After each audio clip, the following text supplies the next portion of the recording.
which is exactly what I told you not to do. Just don't. The only thing I need you to not do is stop talking. Right. Don't stop talking. And as soon as he said, "All right, we're live," it's like, everybody shuts up. That's awesome. So I'm We all gonna got need. stage. Can you give me Right. a link to wherever you want me monitoring chat, if that's here or somewhere else? I figured if you just went straight to our YouTube channel, you'd be able to monitor from that. Okay. No? Oh, first glitch of the night. That was fast. I was gonna say I was excited that Brian's gonna monitor the chat because he's very experienced with this kind of stuff. But if he doesn't have access to the chat, that could be a problem. I just didn't know where it was gonna be. That's all. There we go. Okay. Yep, we're good now. All right, good. So we're up and running. Yeah. Yeah, we're going What live. did I tell you? Nobody's got anything to say. No, I was thinking about it. I wanted to text my mom and see if, hey, I don't know if you want to check this out, but A 6-page script and nobody's got one thing to say. No, five people on here and nobody's talking. Nope. That's not usually a problem for us. Right now is when we decide we want to shut the hell up. All right, so we're ready to roll. If Brian, you want to go into the intro, we'll get the show started. You're listening to episode 500 of the 360 Vegas podcast. Check out the Shit. blog First glitch. I forgot to hit record. That's fantastic. I got baited into that, I suspect. That's totally my It's fault. practice. I got overly excited. All right, we're rolling. You're listening to episode 500 of the 360 Vegas podcast. Check out the blog at 360vegaspodcast.com or send us an email at 360vegaspodcast@gmail.com. Get early and sometimes exclusive access to all things 360 Vegas, including 37 episodes of Vintage Vegas, 50 Ante Up, 102 Vegas cocktails, and lots more with a $7 per month subscription to Patreon. That's patreon.com/360vegas. Well, that's a voice. Yes, it Do it. is. Absolutely. But you cut him off. He still I had- did, he I'm still had sorry. one more I link. got one more. Just I got for one more. fun. That's all right. We'll cut it. Join the conversation on Discord with dedicated chats covering all things 360 Vegas. It's free to join, and an invite to our server can be found at 360vegaspodcast.com. Well, for those of you who haven't been with us since episode 1, that voice may be strange to you, but it's incredibly comforting and relieving and well hilarious. known. Yes. To some of us. That is my original co-host Brian, who has decided to join us for episode 500. Brian, how are you? I'm doing very well. The voice may be familiar, maybe a touch grizzled compared to how it used to be, but yeah, it's good to be back. Thank you for the invite. Appreciate it. Absolutely. Glad that you're here. Hello. Brian's going to be monitoring the chat while we do episode 500, but what have you been doing, man? What have you been up to? People have been asking. Yeah, we live in Florida again. So Nice. Oh, really? when we started this podcast back in 2011, which I was trying to look at the oldest show notes I have, and I was here, I think, for the first 150-ish or so episodes. Sounds about right. Yep. 160-ish, something like that. I was in Florida. We moved to Indiana, lived in Indiana for a while. Now I'm back to Florida. We've been here for 3 years. I live in Celebration, which is a suburb of Disney World. Disney. Oh, yeah. Mhm. Awesome. Nice. Mark's favorite hospital. You ask him about that, he'll tell you.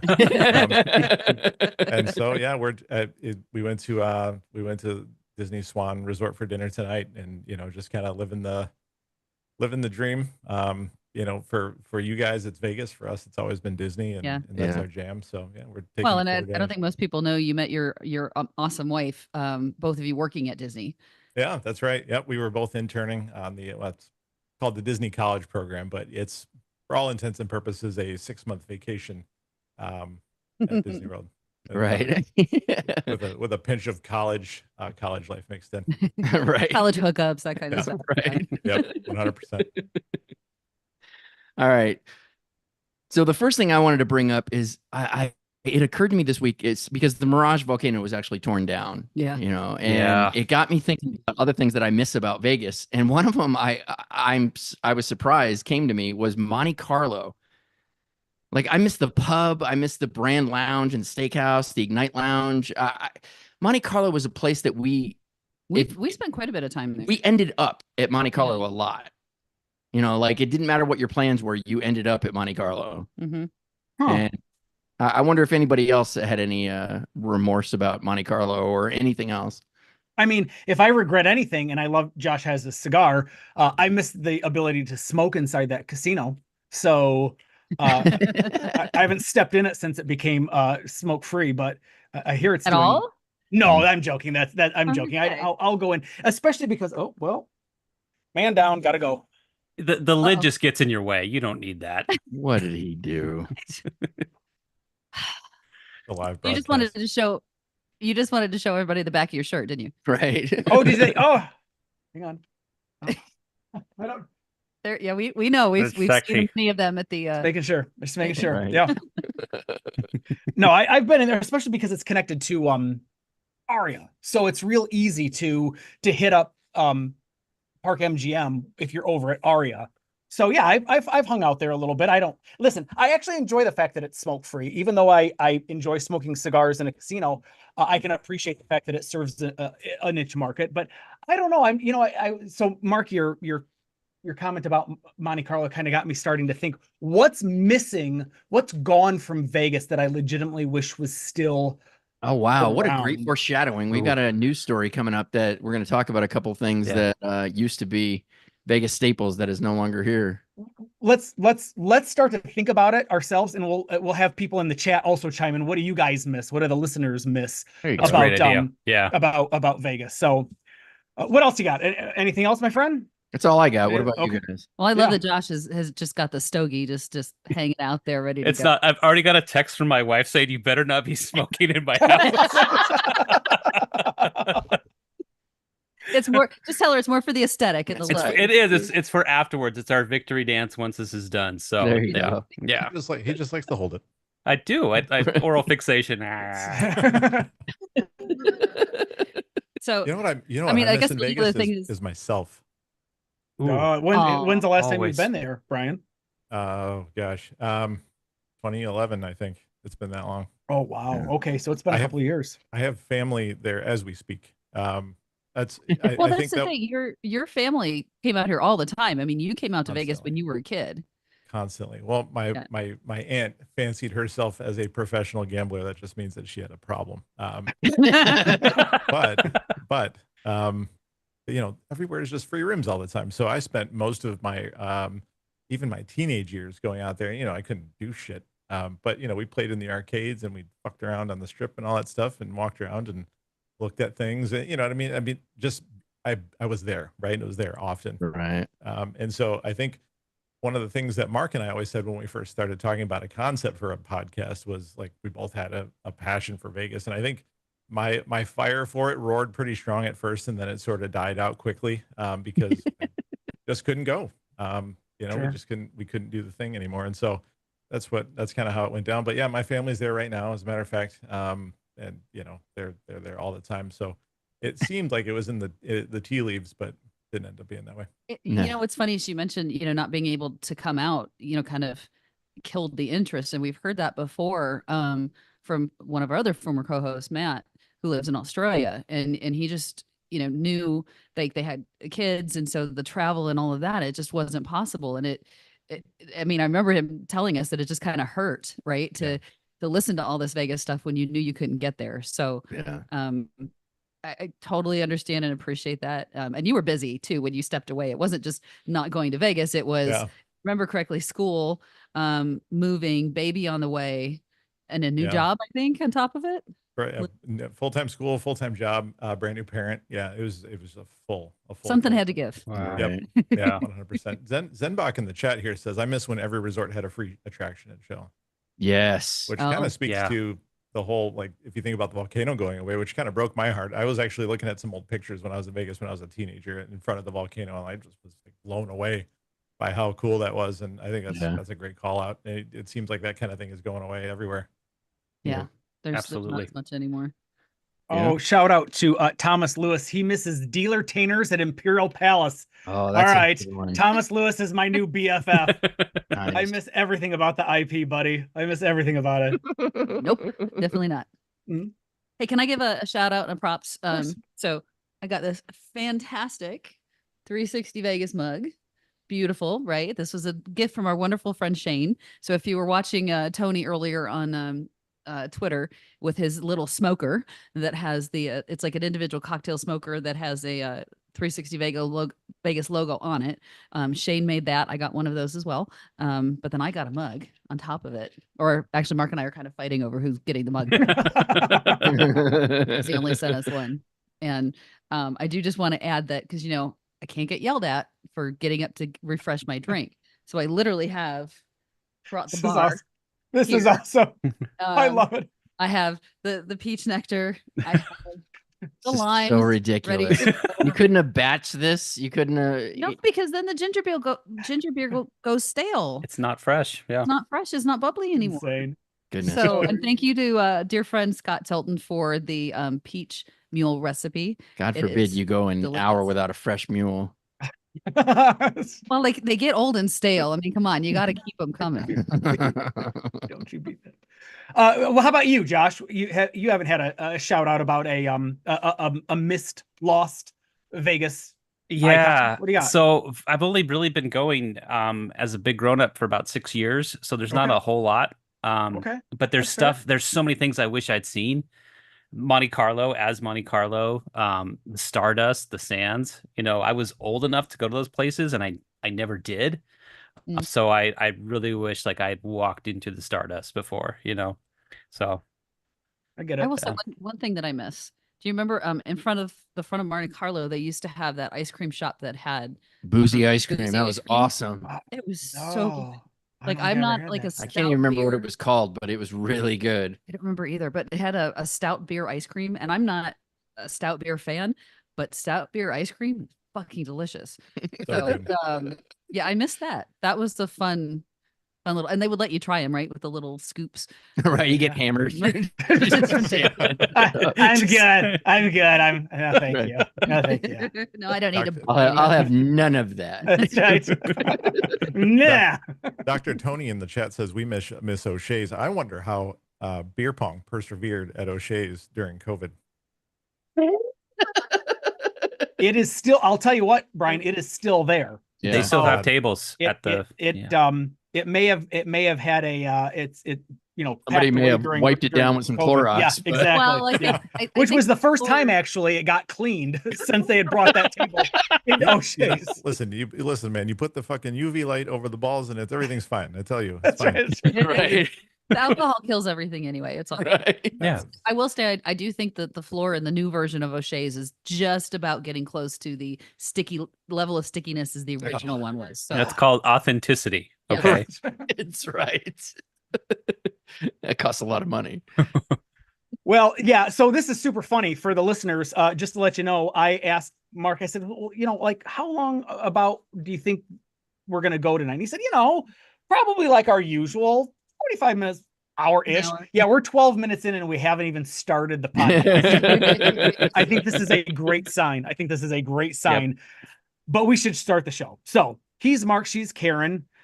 There's Josh, Brian, I'm Tony. And as always, we start with Random Vegas. The Sphere has been averaging over $1 million in ticket sales per day. It generated nearly $500 million in revenue for the fiscal year ending June 30th. We got that from at Las Vegas locally. $1 million a day. Yeah. That's so great. Well, when your movie tickets are $100 a piece. Yeah. It's easy to hit that dollar amount. So I wonder though, okay, so this is the accountant in me with the revenue recognition. So are they selling tickets in advance for events that haven't happened yet and counting that as revenue for that day? Oh, Wow, that's interesting. Or are they Great literally question. saying for the events that we're doing there, we're doing $1 million a day? I'll bet you it's whatever they've sold, period, whether it be tickets, movies, whatever. Yeah. If on this day we have already received the money for it, then it counts. And that's how I think it should be handled. But that makes more sense to me because if people then are buying, so like every time the Eagles add another date and people are buying the tickets, which are what, $300-400 a pop, I don't even know. Right. That would add up pretty quickly. So that might make more sense to me. Yeah. Yep. Next up is Random Vegas. Well, hold on. We gotta No, we flip it. just did Random Vegas. Yeah. How random. Cool. That's good. The worst part is I was like, what do we do next? Oh shit, that's me. I just read literally the first thing I could find on the script. You're lucky I didn't resort back to the intro. All right. What's Next up. really funny is that people are going to think that this is, oh, it's just a 500 episode slip up. No, folks, this shit happens all the time. every week. Yeah, this is normal. Every week. Talk to me about the Twit pick of the week. All right, hold on. I got to try and get the picture up for the chat. I wasn't prepared for this. It's my fault. So vamp.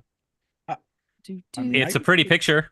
I It's screwed awesome. up real hard. And I haven't looked at it yet. All right, There it There we is. go. There. Hey. Talk Good. about things changing but staying the same. This perspective shows us the strip south of the curve in Las Vegas Boulevard. Featured prominently is the Mirage Marquee. Then, because it's 1994 and Caesar's Palace is set back from the strip, and the Dunes site is being prepared for Bellagio construction, we get to see all the way down to Excalibur and the brand new Luxor. Across the street, we see Harrah's, while still a riverboat called the Holiday Casino. Then we see Lynx, still themed as the Imperial Palace. Hilton still owns the Flamingo. Bally still used MGM Grand's original marquee. And the original Aladdin still exists. Speaking of MGM Grand, in the distance, we see the new MGM Grand and the recently deceased Tropicana. Thanks as always to @SumaCorp for sharing this pick. You skipped over Bill's Gambling Hall. Oh, did I? Yeah. Well, it was Barbary Coast at that time. Okay, Barbary Coast, whichever one. Good old Bill Gamblin. He's a good guy. Bill Gamblin. That's a throwback. Actually, I remember that we slipped up on that on a couple episodes, I think, years ago. And Yeah. we said instead of Bill's Gamblin, we said Bill Gamblin. Right. Bill Kind of guy will help you Yeah. move. Bill Gamblin's off. This looks like this trip, like how I would have remembered it from my first trip when I was like 11 years old. Wow. Really? Yeah. How cool I is went to. that? I remember seeing like the they used to have like the Wizard of Oz. I don't even remember what it was called. It's like a vague memory at this point, but it was like Wizard of Oz, like display of some kind at In the MGM. MGM. Yeah. Yeah. Yeah, they had the whole Wizard of Oz casino. They had Yep. 4 different casinos, and they had, if you followed the Yellow Brick Road, it would take you not only to the Wizard of Oz attraction, but it would take Yep. you all the way back to the amusement park. Yep. That was what I did the first time I was there. Oh, Oh, that's that's so amazing. cool. Kathy Taylor said that she got the opportunity to stay at the Holiday Casino. Oh, really? Oh yeah. yeah, How great is that? that's Oh. cool. That is cool. What a great picture. Man, oh man. I don't know this Vegas. The only thing I know about this particular Vegas is honestly from Vegas Vacation. That's the extent of my Fair enough. knowing this Yeah. particular image of Vegas. Tony, when was your first trip to Vegas?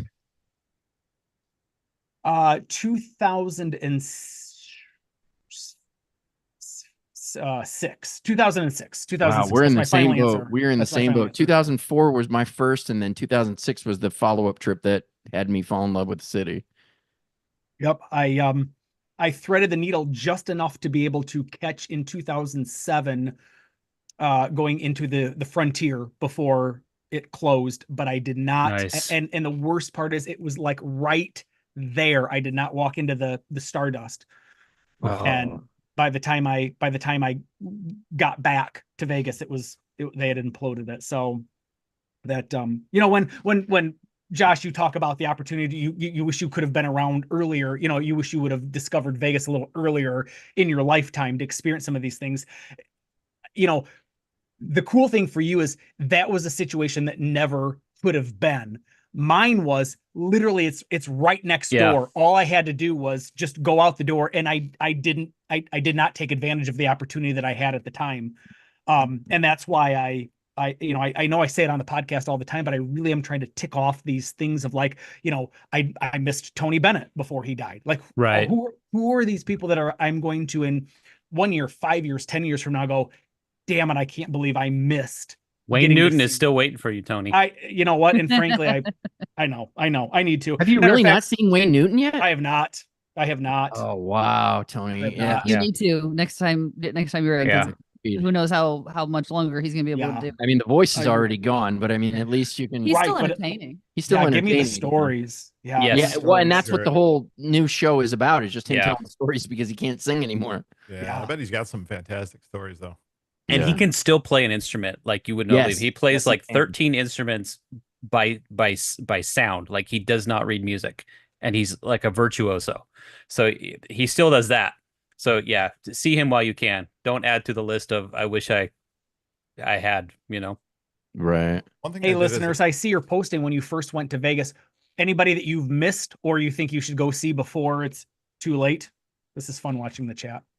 I remember riding like some sort of tram or car from Treasure Island to Mirage, and there used to be like a Starbucks when you got off the tram at Mirage, and Yeah. that was like the year they introduced the Frappuccino, which 13-year-old me was all about that shit. It's yeah, a that was milkshake with crack in it. pretty much. Yeah, we love crack. Boy, do we love it. Get it.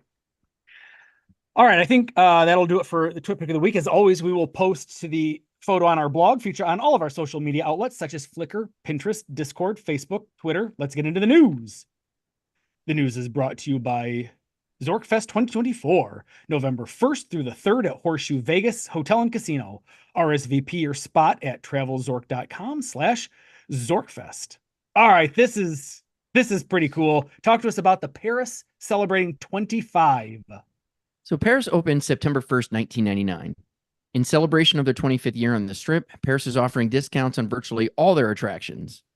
Tickets to the Eiffel Tower experience are available for $25 from August 26th through September 1st.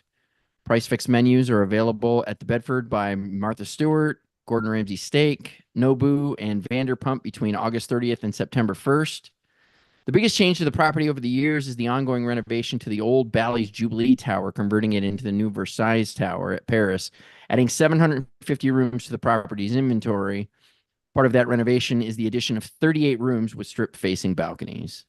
And we recently saw one of those balcony views. I'm impressed. I didn't expect as much as Bally's is offering. The Well, room, as the Paris is room to offering. be as nice or the view to be good? The view is better than I expected. Well, you're facing the fountain. Right, but Right. from construction, they looked like they were very small, and they're not nearly as small as I initially thought they were. They do look small from the They outside. do look small from the outside. You know what would be classy as fuck? And if anybody from Caesars Entertainment is listening, you can have this. This is free. I will not charge you for this. You should really offer check-in through Horseshoe, since the tower is right the fuck there. And I welcome anybody that in the chat to, if they can speak to it. But it used to be that tower, the entrance to that tower was straight back from where check-in was. Right. So how convenient would that be? We give you the option, and for those in the know, you would check in at Either. Horseshoe, right? Yeah. Yeah. But check in at either Paris and then haul your ass all the way across the property to that second tower, or third tower as the case would be. Or for those on the 360 Vegas know, they would go straight to Horseshoe and they could get checked in there. I like it. There you go. I like It's it. easy. Can I do an interruption, a breaking news kind of interruption thing? Of course. Of Depends course. on what you're interrupting Does it with. involve a mule? So, it's 360 Vegas related.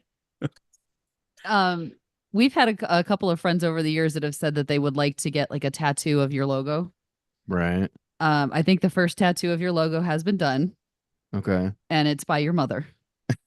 She literally just Oh. sent me a picture of her new tattoo.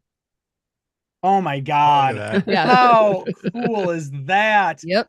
Oh, Mama Mark, how sweet. Wow, that is awesome. Good job, Mom. People have been threatening for a while. I was wondering who the first person would be. I didn't expect it to be my mother. I didn't but- expect it to be your mother either, but it is, and she did. So I think that's very, you know what? The day that we have episode 500, the first 360 Vegas tattoo happens. Right? Come Yeah. on. Very I cool. like it. I'm sorry to interrupt, but No, that was cool. That was cool. All right. Any other thoughts, friends, on Paris turning 25? All Nope, right. not Hearing really. none, we move on. What's up with the Vegas heat? Las Vegas is on track to have the warmest summer in recorded history. June and July set records by several degrees for the highest average daily temp, and August is on track to do the same thing. Currently, there have been 68 days with temperatures at or above 105, shattering the 1940 record of 61 days. In fact, only a tenth of a degree kept Las Vegas from reaching an average temperature of 100 degrees in July, helped by 7 consecutive days of 115 or higher. it's been fucking hot. It's been a great summer. It's been fucking- It's been a great summer. sounds awful. That sounds awful.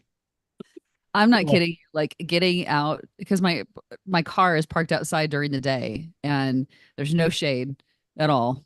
But I have the window visors, and I actually bought one that covers not only the front windshield but the sides, like the driver's side, because when that sun comes through and like lands on those leather seats, getting into them is like your ass is on fire the entire way home because they don't cool down. It's been hot. It's been really, really hot. Yeah. And usually by the time I get home is when I'm finally starting to cool down in the car. Like I'm sitting there with like my arms in front of the vents going, okay, cool me off, cool me off. It's too much. That's much. relatable here in Central Florida. We don't have the temps, but we got the humidity. You have the humidity. I would rather have the temps and no humidity. Absolutely. We had the humidity living in Memphis and when I worked in New Orleans, and you just walked out and felt sticky. Oh, like yeah, immediately. Smothering. I don't miss that. I will take the 115 over that. I can deal with it. Like opening an oven. Yeah. Standing in front of a full-size hair dryer, you're just like, oh yeah, I moved out here for this. So hot you don't sweat because it just evaporates immediately. It just evaporates right away. So the other thing with Vegas and the heat is how much the city actually just traps all of the heat in. Right. You know, the last time I was in town, I was, hanging out with you guys. I left after dark. And when I got in my car, the internal thermometer said like 107. Yeah. And then 10 miles outside of town, it had literally dropped 15 degrees. So the city just, all the concrete and everything just holds it. I mean, if you walk through a Vegas parking garage in the summer, you know what I mean. It just traps it. So, yeah. It absolutely does. Yeah. Strip walking in the chat said, just reading that in Qatar, they have paved the roads that made them blue in color because it drops the temp by 15 to 20 degrees. That's interesting. I didn't know that. I didn't know that either. That's cool. It's very interesting. Very interesting. Give it a chance. Give it a try, Vegas. All right, so here we go. This was inadvertent, but we did foreshadow a little bit. Mark, what's up with the 7 classic Vegas experiences lost? The RJ did a fun article this week about some of the Vegas staples that are no longer with us. And I just thought it was apropos considering it was our 500th anniversary or our 500th episode and 500th anniversary. We're doing this shit a long time, chat. Hey, I think we've aged beautifully. We look damn good. Take notes. I'm with the trick is copious amounts of alcohol. we just preservative. We pickle ourselves.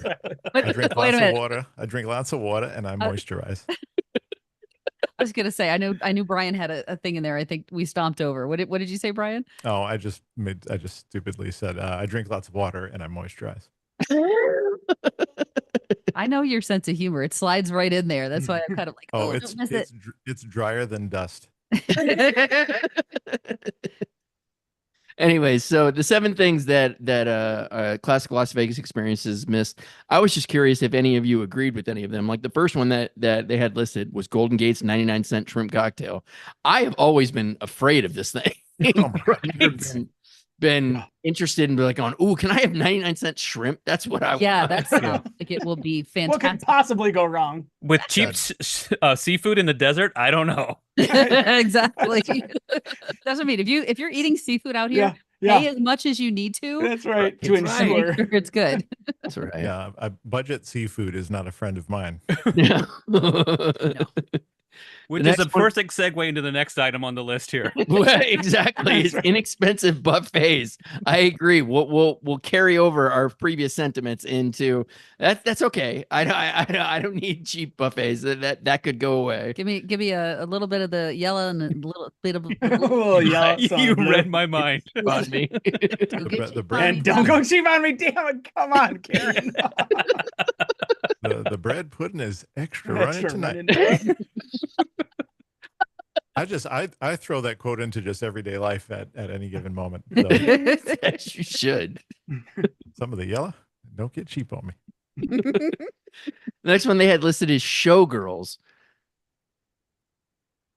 I never saw a show here. that had, the showgirls in it. I mean, the closest thing I think we got was the Dita Montees. Burlesque show.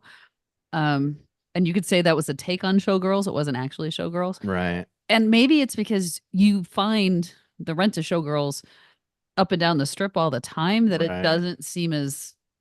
Seems like they're still kind of here, but it's like we want to get rid of them, but they won't go away. Well, the good ones went away. The good exactly. the good ones. The ones with talent.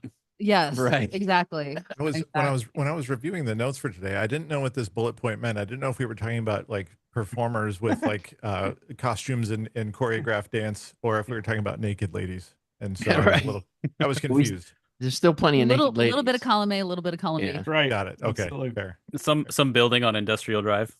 Right. It's hard to imagine. Mini It's hard to building. imagine Vegas ever wanting to get away from naked women. Like that just seems Right. very John uncharacteristic. Chandler.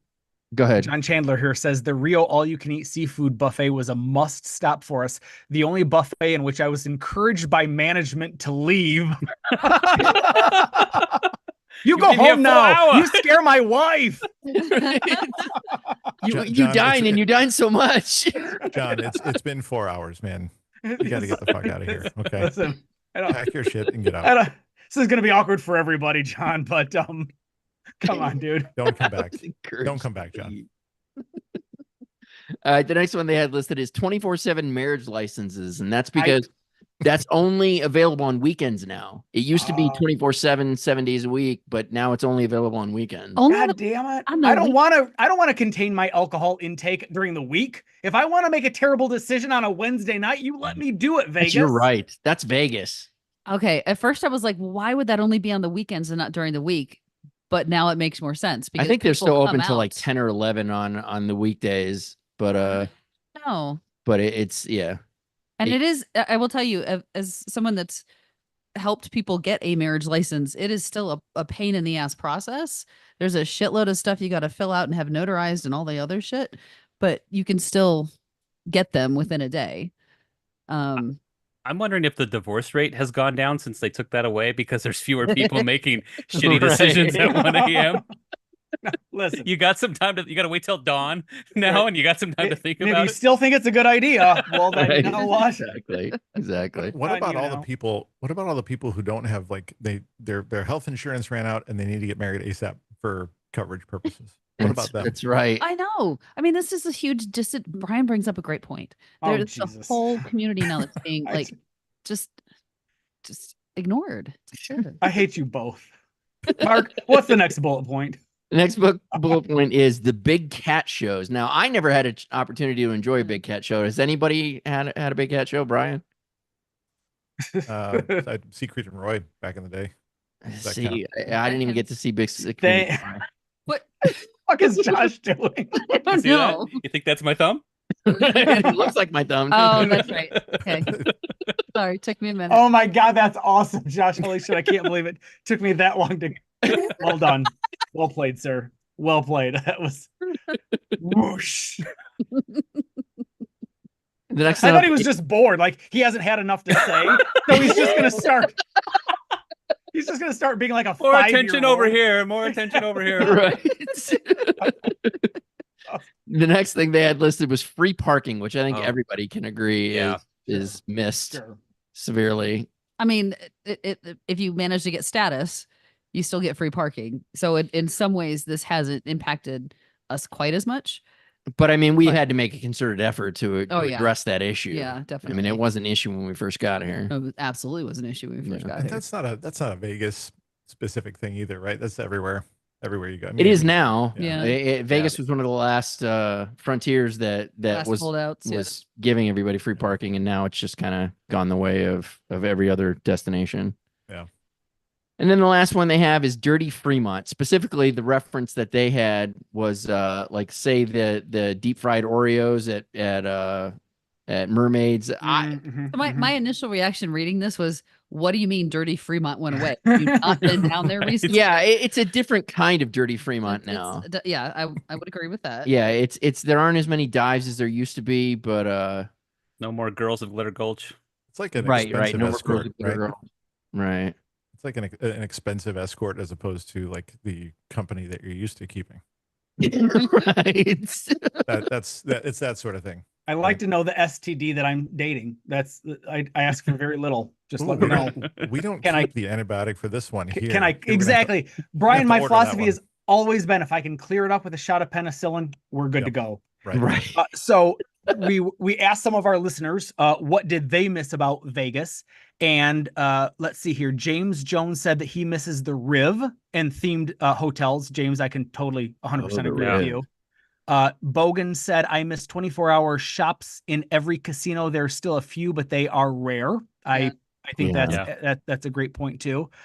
JT Larkin said, things I miss the most is being able to go for a 3-day trip with $500 in my pocket and somehow always making it work. I can't leave the airport for $500 anymore. That's good. That's good. Very cool. All right. And then our last bit here under the news is the Michelin Guide Vegas. So Michelin stopped publishing a guide for Las Vegas in 2010, citing economic climate.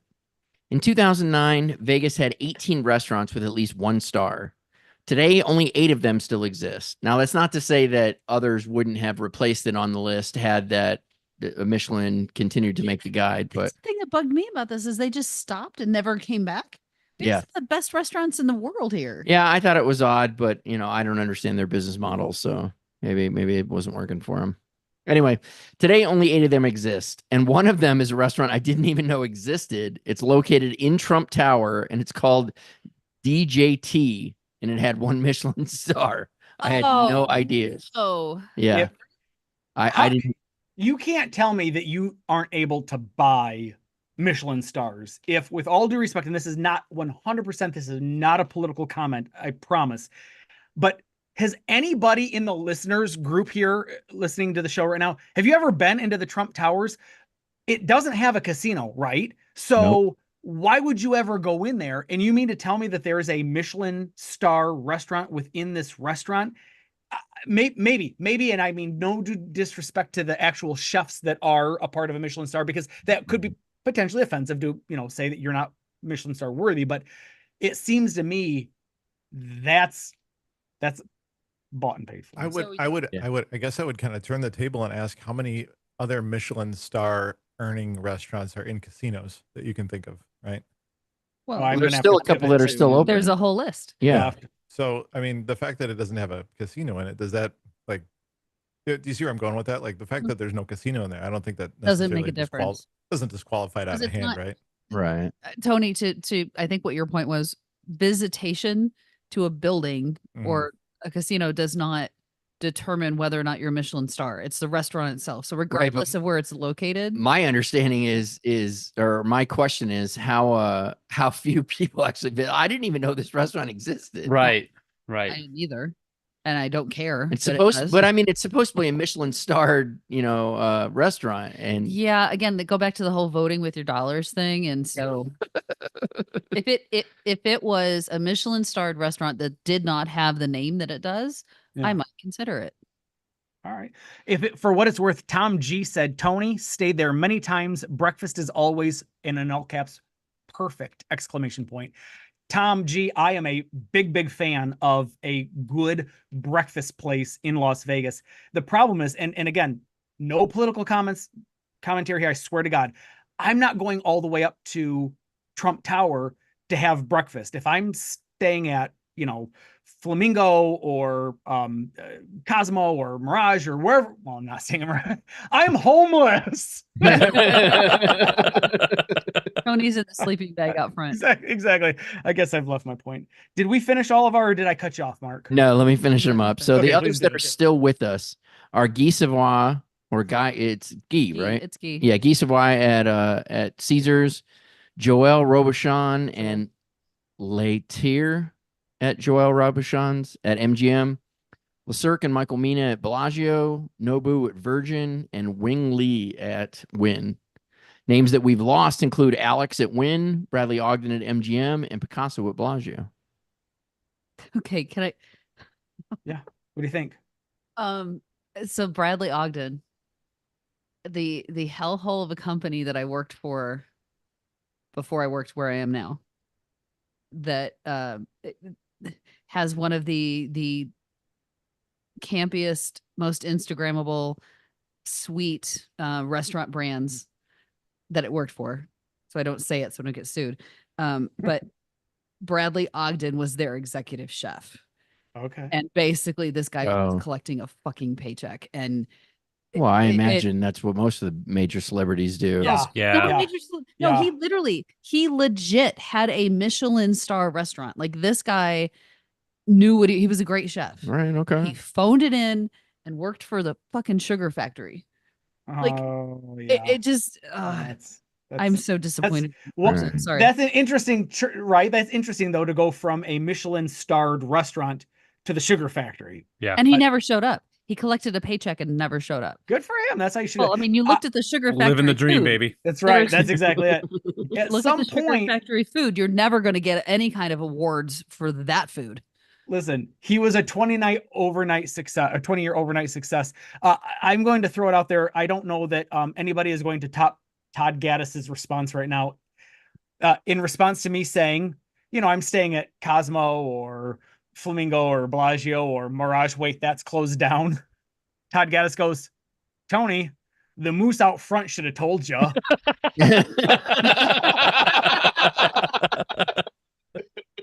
I've never seen that movie all the way through, and I knew what it was from. You got to see it. You've got to see it. That's wonderful. Yeah. All right. Josh and Brian, do you want to wax poetic about Michelin-starred restaurants before we move on? I like food. Food go in Josh's tummy. Josh happy when Josh has food. So what's funny is I've eaten 1, 2, 3 of the still open ones. I don't know that any of them I'd be like, oh my God. Well, no, the Joel Robuchon restaurants. Yeah, I'd be up for that. But so Karen, being the foodie of the group, which of these Michelin-starred restaurants would you say, and pick like maybe the top 3? Are there 3 Michelin-starred restaurants off from this list that you would recommend us and listeners to go check out sometime? Like really do it before it closes? Well, either one of the Joel Robuchon restaurants. Okay. His food's amazing, and I was really surprised that they reopened his restaurants in MGM after he passed. That one really surprised me. I have heard nothing but good things about Alex, but I've never been. Okay. Oh no, that one's closed, right? It's closed. Names that we've lost are Alex Bradley. So no, you're limited to the next to the last bullet. So point. Guy Savoy is on my bucket list, if nothing for else than the caviar service there. Okay. And it is pricey. Okay. Nobu. So this is what's funny, because Nobu, it says Hard Rock, which is now Virgin. And he has other Nobu restaurants. So I've been to the Nobu in Caesars, and I'll be honest, wasn't overly impressed with it. That's good to know. Yeah. So other than that, Le Cirque, I've heard good things about, but for some reason I just don't have an interest in. Yeah, but you didn't have an interest in Picasso until it was about to I close. didn't, and it was That's true. fantastic. Right. Yeah. Oh, see, now, honey, you're putting me out on I have to go try Le Cirque because I need to try another Michelin I know, star. right? Who We're wants gonna have to pump the brakes on some more of those $400 fucking. Yeah. Jadana Dunn in the chat says, I've only been to a few Michelin-starred restaurants in the UK, but I often find them overhyped. Hey, I've got somebody that versus wants to say up-and-coming hi. Independence. He doesn't. That's a lie. But hello. Oh. I'm sorry, Brian. Can you finish? No, no problem. Wait a minute. Jadana This Dunn is in the the chat says, infamous my wife who just showed up and made an appearance. Made a quick little That's big to just do. wanted to make a Big to do. cameo. Just wanted to make a cameo. All right, now Brian, you can finish. okay, no problem. Jadana in the chat just said that they've only been to a few Michelin-starred restaurants in the UK, and they often find them overhyped versus the up-and-coming independents. I've had some fine dining. I often don't enjoy any more than I do at a more middle of the road restaurant where I spend half the money. So Yeah. it's not as big of a deal to me. I don't have much of a take, I guess, is what I'm saying. Yeah. Now, with all due respect, Brian, Uh-oh. no, I'm not. No, this is. Here we go. I'm not gonna go all lawyer on him, but I do want to point out. The irony is not lost on me that Brian started tonight's podcast with, I was just at the Disney Ramalama Ding Dong restaurant, which is Yeah, I think I said slap it up a ding dong. So I Get knew your I was, facts I knew, correct, sir. I knew I was close. Right. I think it's I respectfully, Brian, want to challenge you on, do you really care though? Because you obviously enjoy what is a Orlando, Disney in particular, themed restaurant.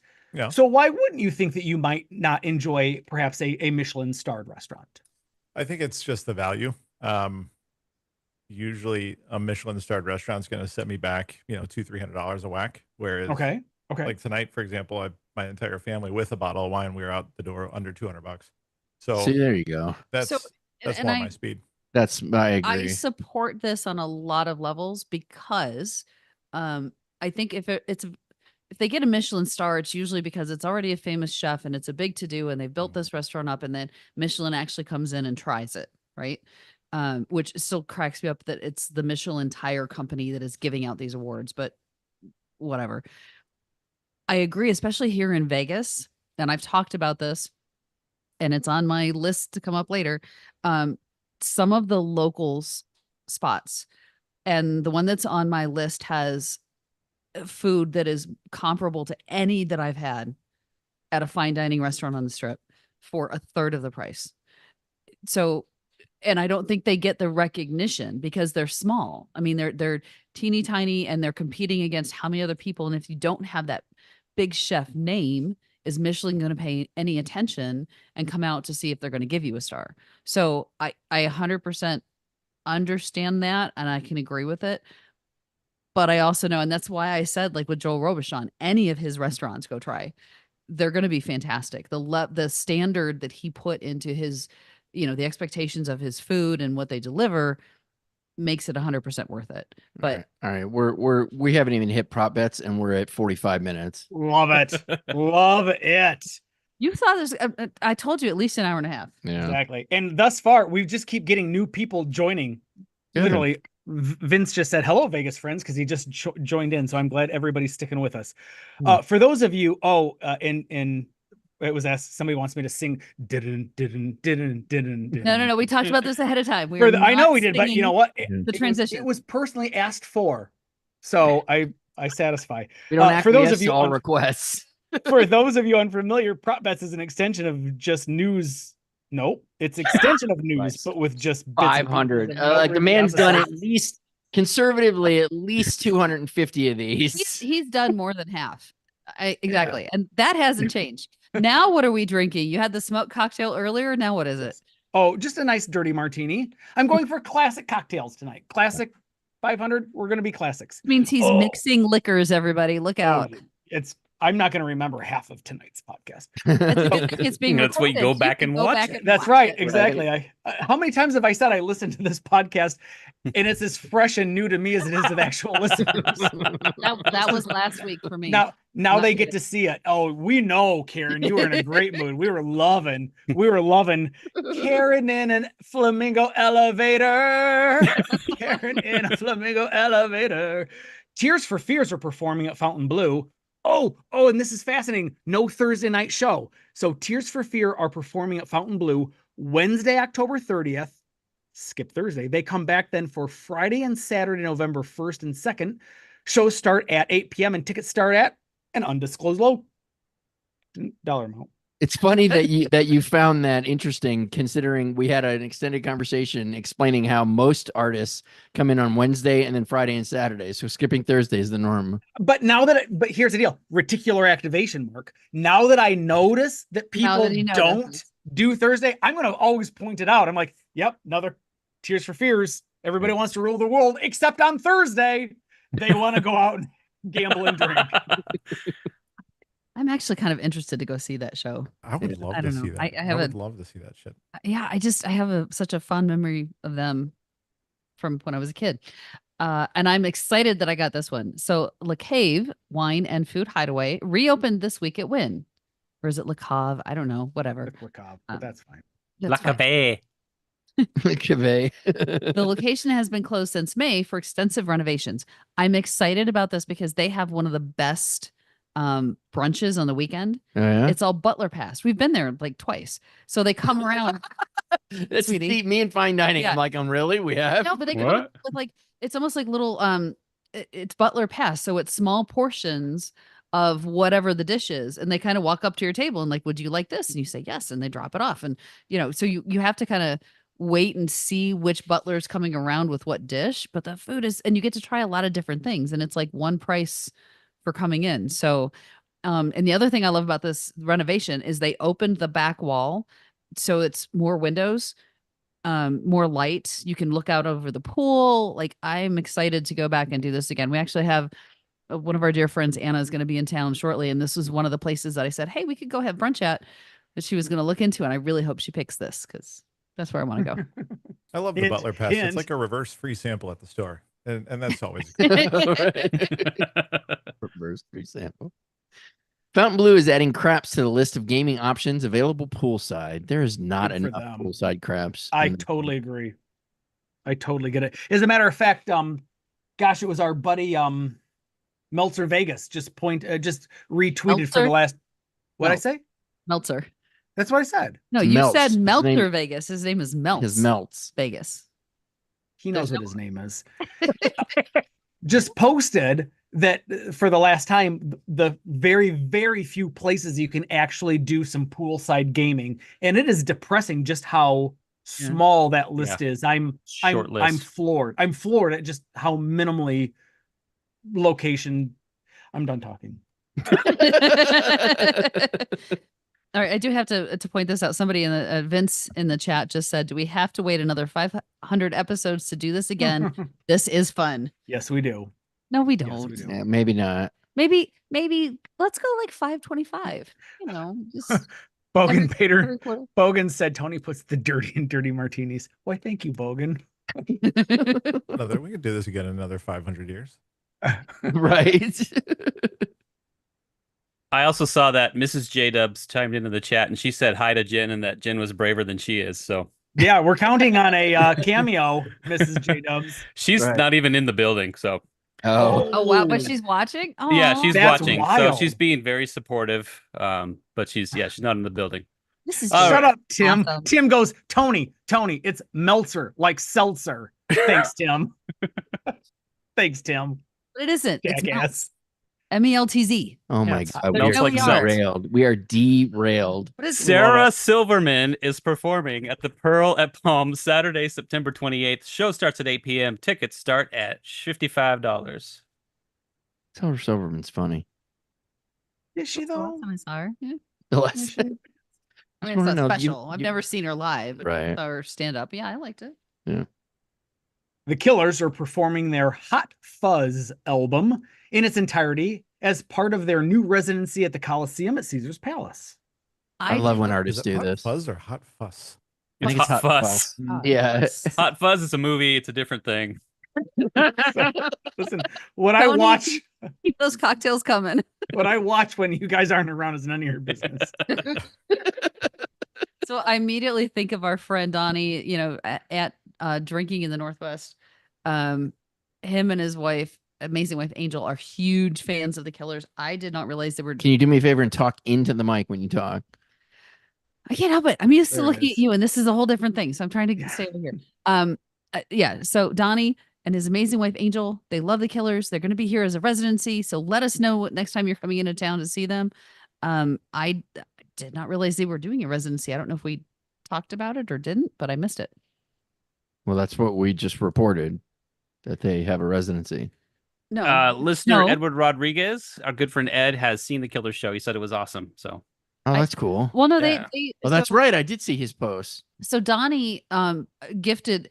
They had tickets to go see them in town here. They were playing at T-Mobile, and for whatever reason, they couldn't make it. So they sent me the tickets, marked it and want to go, and I went with a friend of mine. It was a fantastic show. That's awesome. I need to listen to more of their music because there was a ton of it that I didn't know the words to, but picked up on it quickly, and it was fun and it was catchy. It was like a great vibe. So, yeah, I might want to go see them. I'm just saying. All right. I bet it's a killer show. I bet it is. That's you. Is it me? Yeah, that's you. Oh, that's right, because Tony messed up Hot Fuss. It was clarified this week by MGM Resorts that despite rumors, the buffet at Bellagio is not closing to make way for a food hall. That's why we don't report on rumors. According to a Okay. recent promotional material, Resorts World is dressing up as Dune this year for Halloween. They are calling it Halloween 2099 Book 2, and it apparently will be held in conjunction with Zouk nightclub.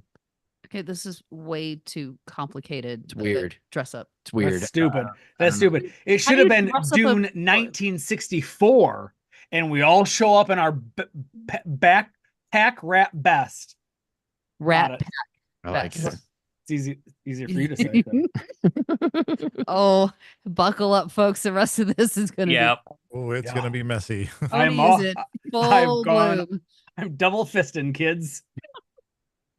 Soul Mexican Cochina in the Forum Shops at Caesars is closing September 30th.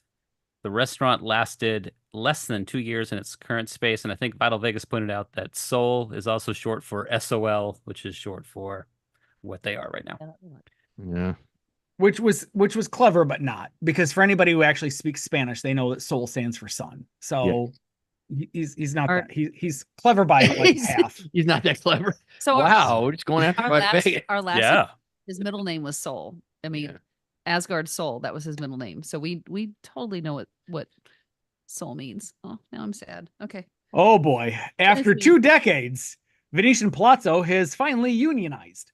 The 5-year agreement is believed to mirror the ones reached with MGM and Caesars late last year, marking an end to more than 2 decades of fighting with former owner Sheldon Adelson. I mean, how drunk can I be if I can actually just bam, I just ripped that out. Well that was just done. like that was I'm impressed. I'm not. Rick Springfield is 75 years old and he's performing at the Fremont Street Experience Saturday, October 5th. Show starts at 9 p.m. on the First Street stage and admission is free. God bless him. 75? Yeah, isn't that yeah, amazing? that's insane. This is starting to feel like elder abuse. I want to circle back. Get out there. He's not Sing, being old man. forced to do it. You don't I know wanna- that. Circle back to our discussion earlier about Wayne Newton, and that guy's 82. So there's only a 7-year age difference Oh between my God. Wayne They are Newton and night Rick and day Springfield. different. Holy shit! When you put it that way, oh my God. Wow. Yeah. Yeah, that didn't occur to me. Wow. So I love what's going on in the chat right now. Jace Como just goes drunk Tony ... and then in all caps, this is why we're here. No, It really we are is. not making this the Tony show. It is not the Tony show. It's the Tony show. It's the Tony show. That's still not me. Ludacris was announced to be the headliner performer at F1 2024. He will be joined by DJ Alesso and the band One Republic. Really? I think they're just going to be in one of the turn stages and perform like a song or two. One Republic is one of those bands that it is on my bucket list to go see. I really want to go see them. We saw One Republic once. I want to go see them again. Oh, all right. That Well, would be don't too make it sound Republic, like, and that's wrong. yeah, don't make it sound like, oh, I got to do it before I die. Like, oh, you've done it before you die. Right. We saw that oh, apparently my mom is watching because Oh no. Uh-oh. Everybody be cool. Be cool. Shh. Mama Karen's on the video. she All right, just all right. said your mother is 75, which I Whoops. Wow. want to text her like, yes, mom. She- Okay, well, no, I'm not. 'cause She's a watching. baby. My mom's But 77. mom, she's a you're kid. not out on a stage performing live, And, yeah. which she never. yet. But we Hang did the on. same. We said the same thing at Sammy Hagar. Like Sammy Hagar was like 72, and he was all over that stage. He was great. He had a few moments though. Oh no, it was the Loverboy lead singer that a few moments you were like, ooh, are you okay? Hi, mom, love you. Love you, Karen's mom. I would guess that you feel a lot different even from 75 to 72. To be fair. Right. Like, I imagine every year that passes, once you hit like 65, it's like, oh shit, this is really we're wrapping things up here. Oh, wow. Wow. Yikes. It's a slow burn. It's a slow burn, Okay. but you know. Oh. Okay then. Hey, Josh. Anything Oh, about that's Lavo? me. Yeah, Lavo Italian Restaurant at Palazzo is currently closed for renovation to the space. Plans are to reopen this fall. Okay. Okay, nothing on that. Nope. The 7 Magic Mountains display of tall, vibrant painted rocks will be moved in 3 years to make way for a second airport in Vegas. Speculation is the art installation could relocate to Reno. That's relevant. A move that could cost a projected $500,000. $500,000 to move a bunch of rocks. So, Yeah, well, but that's half of what the Sphere makes in a day. There you go. Perspective, Tony. I mean, they're rocks. And it sounds like 7 of them. No, There's actually like 7 50 of them or towers. something. Yeah. And they're there's 7 towers. They're that have massive. fiber, and they're I'm sorry. How many of the 5 of us? How many have been in person, seen it? Let me raise your hands. You've seen? Okay, When have well, you that- seen it? drove by it. That- Don't look at me that She's way. like, oh, there it is. yeah, Right. I mean, That question didn't answer quite the way I expected it to. So moving on quickly. Moving on.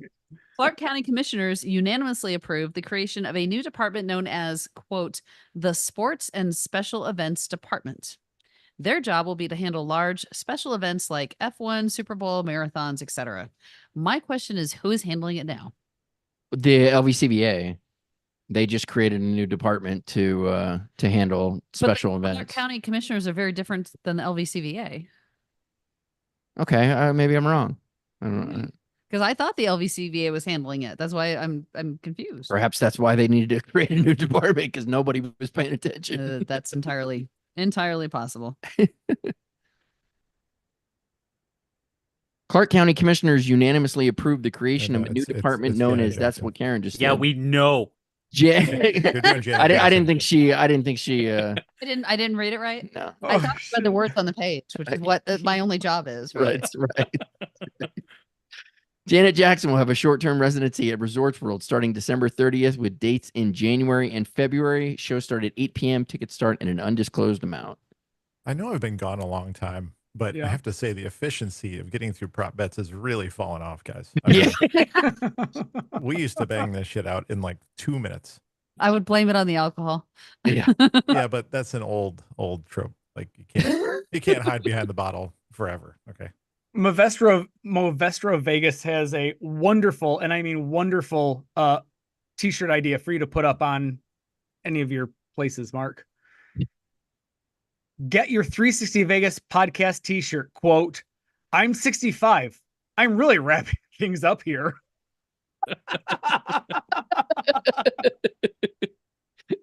Oh Senior shit. citizens just wrapping it up. That's just holy shit. That was awesome. All right, can we please read the actual Yes. prop bet? Not right now. The U2 concert film experience VU2 is opening exclusively in the Sphere starting September 5th. Tickets will run $100 a piece. No word on how long the film will run. You, as the person who's not residently, who is currently of all of us. Yeah. The point I'm trying to get to, you actually saw this in concert. Do you have any interest in seeing this in the Sphere now? No, because I already saw the concert. Yeah, see, So that's what I was don't thinking. really. I think this might be appealing to people who didn't get a chance to, but I don't need to relive it. I was 10 people away from the stage. I don't need to relive it from really far away. So no. We sign up for this downgraded experience again. Right. Let's relive it, but worse. So no. There is clearly a delay between our video Yeah. let's trash that and what's coming up on the chat in the video. Both Bogan and Payne are like, is Tony okay right now? They obviously saw me losing my shit to Movestro Vegas's comment about we're 65 and we're wrapping things up. And when I actually had the chance to, that's awesome. Well done, gentlemen. So okay. I think at this point, guys, we need to let Brian monitor the chat. That was what he was here to do. Oh no, this is way too good. I felt this went off the rails a while ago. Listen, This is way too good. And it makes it sound I'm a guest here. I'm just a guest here tonight. I'm on Mark's side with this. Go on, folks. Let's go. We're gonna be here for hours. No, Sin City you're wrong. Alerts reported strip casino security responding to an intoxicated male offering random people, quote, bubble gum while pulling his scrotum through the open zipper of his shorts. Subject was escorted away by his group of friends. Not quickly enough, apparently. Classic. It's a huge. Okay, so the problem is you guys have external parts that you can then like pull out and show everybody, and I think Play that's a with. problem. Yes, you do too. You've got a couple things. You've got a few things. Like, come on, you guys have nipples. It's not a big deal. Yeah, but yours are way cooler. Well, I don't disagree. The point I'm getting to is your external parts are not necessarily cool. Nobody wants to see this. Well, no, that's why the man referred to it as bubblegum, Karen. It's Right. it's laughable. Our junk is laughable. No, he was hoping somebody would come over and take a chew on it. I don't think so. I don't think so. I don't Karen. think so. Nope, that Okay, was so, not what he in wanted. fact, that was So going to be the- my point is like, what was he going to do when someone took him up on it? Because I Right. don't think he thought that far ahead. No, he So didn't. the whole bubblegum reference is from a movie called Waiting and with Ryan Reynolds. I don't know who's seen it, I've seen it. but they used Okay, to do that yeah. shit all the time, and like the Batwing. And you remember that scene? where Batwing, they- that's yeah, right. Yes. That's what that's The from. goat. So, yeah, the goat. Yep. Okay, this is a guy thing. Can we move on, please? What Wait, happens? It's me. Karen's right. mom is here. That's Matt D would right. like to remind us. Karen's mom is here. It has nothing to do. Yeah. Well, look, mom understands. She may be a preacher's wife. She understands the man that I married. She understands the relationship that we I have. think she's understanding it more now. And I told her, I was like, I don't know if you want to watch this, but this is kind of a milestone. So We're gonna talk about bubblegum. Love you, Mom. Far past apologies. I mean, at this Right. juncture. MGM is looking to phase out their live phone agents by introducing a $15 per night fee for those that book rooms with a live agent. I thought this was fascinating that people still actually do that. You know what? Okay, well, so hold on. So I had to do it with Cosmo. Yeah. When we, when it was still Cosmo and we were trying to get, Well, it's still Cosmo. It's just no, but I mean, it was independent. right. When we were trying to use comps and stuff, I couldn't do it through the website. I had to call in to get any kind of deal or connection or hookup. And I think that that's why people are still using live agents to try to Yeah. see. Websites don't necessarily have all of your comps and benefits on there. Fair And enough. this is bullshit because they do it at $15 per night. So if I call once and I Per book night? a 5-night trip, yes. Yeah. If I book a 5-night trip, then that costs me way too much math for the amount I've had to drink right now. 15 times But five. if I do a one night, it's the same phone call, but it's only $15 charge. What was your number that you threw out there, Karen? 75. She's right. That's Yes, 75. insane. That is Yeah. ridiculous. I had to double check that on my fingers, my toes, and a calculator. Look, That's insane. I generally can't do math in my head, but there's certain things. If you're telling me 15 and it's 5, so I know nobody cares. I know that 2 times 15 is 30, so it's 4 is 60, and add one more, it's 75. Oh my God. I don't know what you just said. All right. It appears Vegas is moving towards non-smoking as quietly as possible by making fewer smoking room options available at properties and only available upon request. It is still legal to smoke in casinos, however, not in restaurants, theaters, conference rooms, lobbies, elevators, or restaurants. Oh, Restrooms. You have restrooms on there. you said restaurants. Oh, twice. yeah, sorry, restrooms. I love that we're still catching things that sober people are saying and drunk people are catching it. I did not know there were still rooms that you could smoke in Vegas. See, I thought they were still there. I just Absolutely. You know what I think it is that I hadn't had any interest in a room like that in so long that all right, Everything's fine. Keep talking. Dog's they're, fussing they're all over here. riled up. Keep talking. I don't know. I lost train of thought. Well, then let's guess that'll do it for news and props. Let's check the river. What did we talk about? What did we talk about? when we Yeah, but started? that one is different. That one hits different. You have to do that one. Screams. Exactly.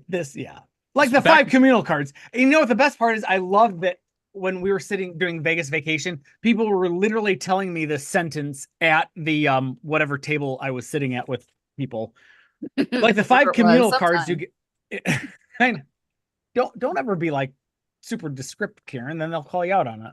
Okay, third Like time's the a 5 charm. communal cards, you get a game of Texas Hold'em. The river can have anything turn up. So is our river segment. This week we have ... All right, we got some listener feedback. All right, so this is why they don't let me read listener feedback. I just prep it. We had a couple of PayPal donations. First one was from some friends, John and Emma Pritchard. Karen, what did John and Emma have to say? So John and Emma wrote, for our upcoming trip from the UK on the 21st of September for 8 nights staying at Resorts World, Vidara, and Fontainebleau. May the karma donation bring all 8 of us plenty of luck and a brilliant time. Absolutely. A great podcast from John. Blech. Okay. Stop and Slow Down. A great podcast from John and Emma Pritchard. Thank you, John and Emma. That was That's awesome. very sweet. And let us know when you're here. Well, I mean, Absolutely. obviously you did just let us know, but also let us know again. You know, It's on when you're September actually here. 21st, Mark. Remind As you us. get closer to, 21st of September. If I Yeah. can share a real quick fun story, I don't know how fun it'll be. I think it's fun. My wife and I were checking into a hotel in New York City, and there were some Europeans that were checking in. And apparently they did not appreciate the fact that in Europe, you do the date of the month, then the month, and then the year exclusively for think about Europe. it Smallest to makes largest. sense. Does make Yeah. sense. And Everybody else in the world does it that way, except the so you start with the smallest and go to the Right. largest. welcome to the metric system, right? But because we do month, then date, then year, 'Cause that's they how we say it. totally fucked up their reservation. And so when they were trying to check in on the 10th of December, the young lady working the front desk said, You were I'm supposed real to be here sorry. 2 months ago. You were supposed to have been here 2 months ago. We canceled your reservation." And they literally said, "No, our reservation is for the 10th of December." And they said, "That's not what we had you down for." And I thought, like, Yeah. pay attention to your reservations. There's so much about, especially the European numbering systems in a lot of different ways. So when and maybe it's Australia, but they'll be like, it's £1.40, right? And we're like, well, it's $1.40. What it is, that's not a good example. But it makes a lot more sense the way that they do it. Doesn't seem to be making a whole lot of sense right That now. was fun. All right, Statewise, somebody, hey, Statewise, it does. Karen, somebody that is on literally here live with the podcast is John Chandler, and he also sent in a karma donation. What'd he say? So John wrote, and thank you so much, John, for joining us and for the karma donation. 10% for our upcoming Vegas trip over Labor Day, and 90% to celebrate your 500th episode. Well, this is obviously going well, so thank you for that 90%. Right? We are so happy we found you guys last year. You guys should be proud that you have built an awesome, welcoming family for us Vegas geeks that has lasted 500 episodes. Oh, thank you. Karen, Mark, Tony, Josh, and assorted special guests seem like good friends who have gotten to know through one of the best podcasts around. And if anyone is around in a couple of weeks and wants to join us in our Vegas Karma, let us know. Absolutely. Always. I like the order he put that in. Thank you. Karen, then Mark, then Tony, then Josh. Yeah. Yeah. I'll accept my role. Right. Josh, you're the newbie. You're going to have to take all You'll always be the assorted role. I got to clean the bathrooms afterwards. So yeah. That's right. which is, And I'm gonna piss all over it, Josh. Like I'm like, woo! And just be, yeah, that's right, ladies. 2 hands, and Brian's not sitting next to there one another. sober Not- as hell. Oh my Going, gosh. what Right. What the did I hell Did I sign up get for? myself into? Well, It's fine. It's once you know- every 7 or 8 years. That's fine. That's, it's like a cigarette, isn't it? Isn't it, Brian? I Listen, just needed it. I helped push the car, and Mark got it started, and it left. And I'm like, "Hey, I'll catch up. I'll see you later." And that's where we're at. So It's funny. fantastic. Yes, sir. Jadana in the chat says, "I remember when you had Scott on the show, and he got into a huge debate about so is our river segment not being grammatically correct, and it still makes her laugh." What's funny is that I think so. If I'm remembering correctly, Mark, check me if I'm wrong. I think with the exception of the river, which you wrote, I think I improv'd all of the transitions, You which did. ended up becoming script. Yes, that's correct. You did do that. Like just right off the top of my head, I think on episode 1, and then like I think what you did was you put them in my script after the first episode. I'm like, okay, I guess I'll just read the shit then. I love that. I love that Brian hasn't been around forever, and all of a sudden he's like, "Okay, I'm here and I'm kind of quiet." But hey, guys, It's awesome. all of this is because of me. Not at all. I have Not- all not of at these all. scripts that Tony reads every week that everybody loves. Right. That's all me. It had to start somewhere, Brian. And I sent Mark a text not too long ago, and I think what was the analogy I used? I said I was the Andrew Wrigley to your George Michael, right? Yes. Wham wouldn't have happened without me, but I did very little to get it started. So listen, Brian, I remember listening to the 360 Vegas podcast from the very beginning as well. And if I'm not mistaken, and this is my chance to try to throw some love your way, you were recording for a while, weren't you? Out of a closet, or Yeah. you've occasionally podcasted out of a closet? When we started, my wife and I, we had no money. We were like in our early 20s, and so we had a 1-bedroom apartment. I had no acoustically sound room to go into except the walk-in closet. So that was where I recorded from. All the clothes were perfect for the sound. That's super. Very cool. Well, it's super exciting to have you back, buddy. And listen, for the listeners, this is literally Brian and my first opportunity to ever actually see each other. And like, I've always wondered, and you know what? The worst part is, fucker, you're even more attractive than I thought you would be. And that's just pisses me off. It's just the alcohol, I promise. Yeah, well, that's all right. All right. That's going to do it for listener feedback. Let's roll into, we've got a celebration of our 500 anniversary. We thought it would be cool to share with you the best of Las Vegas list. Wow. Holy cow. Why don't I take over? I think in my head, I had this as my intro. Yes, you should. Yeah, you know how it should sound. Jesus, take the wheel. So it's pronounced Jesus. Don't be insensitive. You're on camera, so people can see when you leave now. Hope you're happy with yourself. Look, you would not wanted me to sit here and wait, because we would not have gotten it would have been bad. So I found a break where you were talking to somebody else about something else so that I could go use the little girl's room. I mean, somebody just asked Karen, are you on the elevator floor right now? Well done. Yeah, comment well of the night. done. That's a good one. Dalton 13. Not my proudest moment, but I accept it for what it is.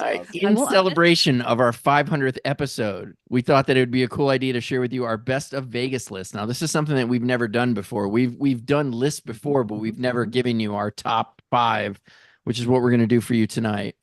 And we're going to start the top 5 off with Josh's top 5 shows. Josh, why don't you tell us what your list is, and tell us a little bit about the shows that you're going to share with us.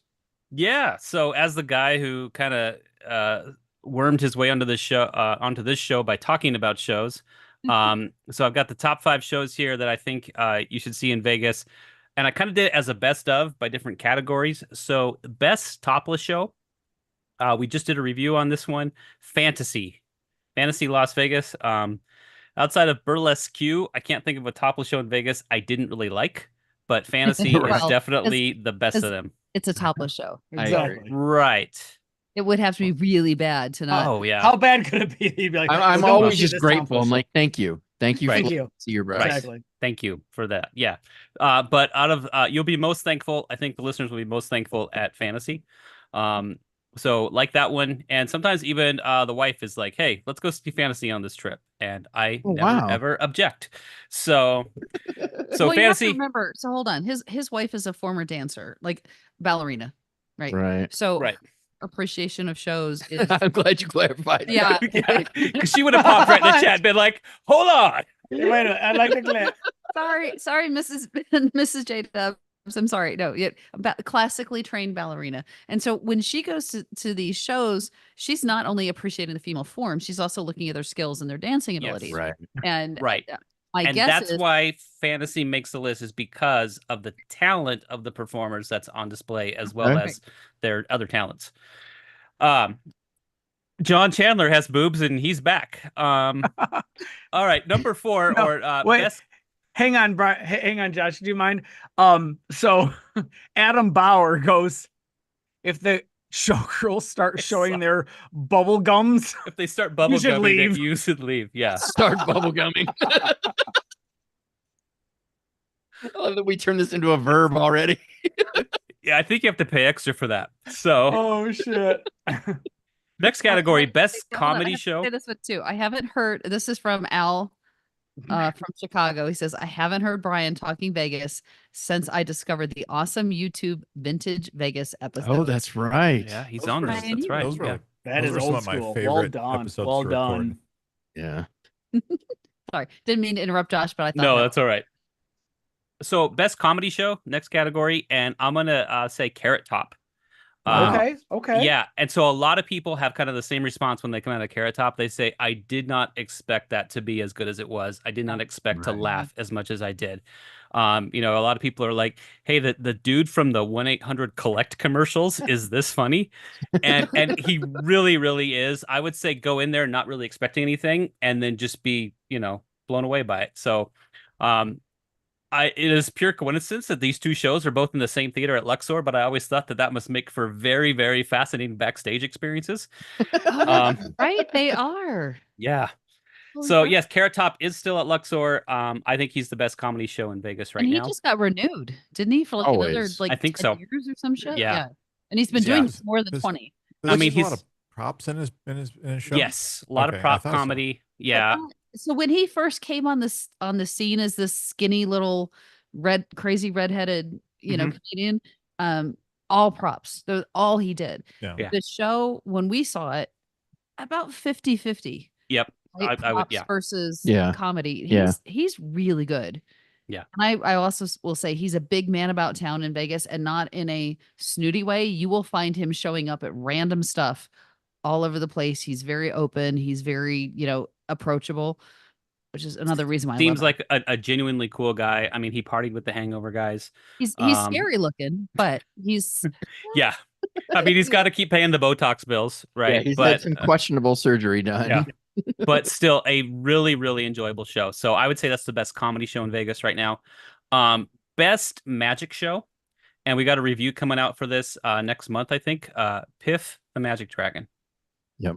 Piff the Magic Dragon. It just seems like a guy in a sequined, crappy dragon suit is not going to be the highest quality entertainment that you're going to find.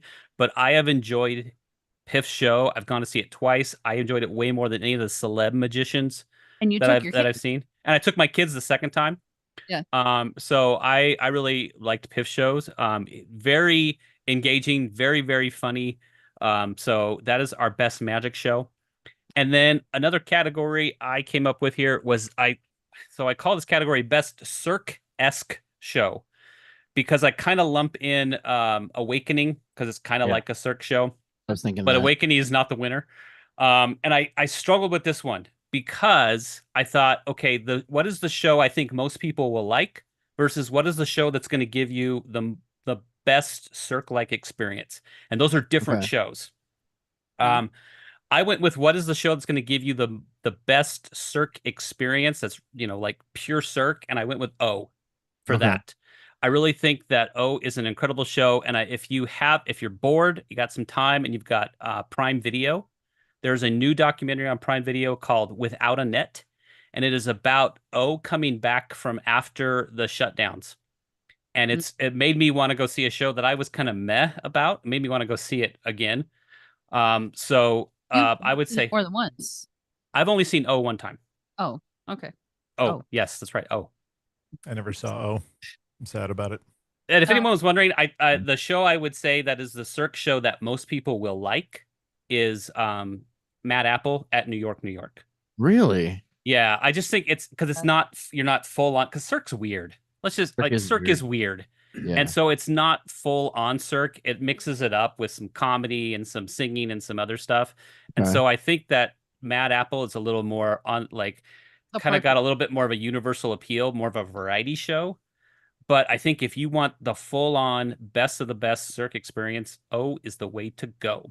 So, all right. So and then, Josh, hang on. Joe Dana wants to know, have you ever seen Revit win? And if you do, what your thoughts are? I've only seen it once on YouTube. I had tickets for front row seats, and then they closed the show down, and they because of canceled COVID? it. Yeah. Got it. Okay. All right. Yeah. Please continue. I will say O was the second most disappointing Cirque show that I've seen. I did not enjoy it at all. This is Josh's time, and you don't need to shit on this list. Oh, we're not allowed to have discussions about it? Okay, thank you. Yes, we can have discussions about it. I just didn't realize, like, Josh is going, as the resident expert, here's the best of the shows that I have. And you're like, yeah, but that show's not good. Yeah, but I didn't say that. I said in my opinion. Fair enough. So, fair enough. but actually, I agree with that. Like, I was kind of bored during O. Yes. But I really think that if you want like a pure Cirque experience, that's like the best one. People are losing their shit right now over Mad Apple. Yeah, Like in a It's positive good. way. In a it's positive Wow. way. really good. And then finally, my last the top 5 here, best all around show. I'm going to say Absinthe Yeah. is really the most Vegas, and it's funny because I was thinking back on episode 400, back when I was writing reviews and emailing them in. My review was for Absinthe. It is really the best show running in Vegas right now. A little bit of everything. Don't sit in the first 5 rows. Yes. But Well, other than that, like it's just a let's fantastic show. enjoy the audience fuckery factor, because Yeah. then that's where you want to sit. Is that the safe spaces anywhere in row 6 or later if you don't want to be fucked with?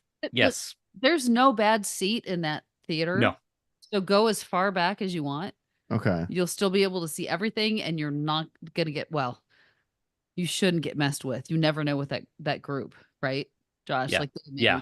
decide to, but Okay. no. That's It's- good to know. Yeah. If you like to be fucked with, sit in rows 1 through 5. If you don't want to be fucked with, sit in rows 6 through later. Right. Right. It's a consent thing, right? Okay. Yeah. Yeah. Right. Yeah. Yeah. Yes. Exactly. Exactly. You sign up for it. You may not know it Yeah. when you're getting the front row. Yeah. Yes, you rich fucks. You want to sit in the first row?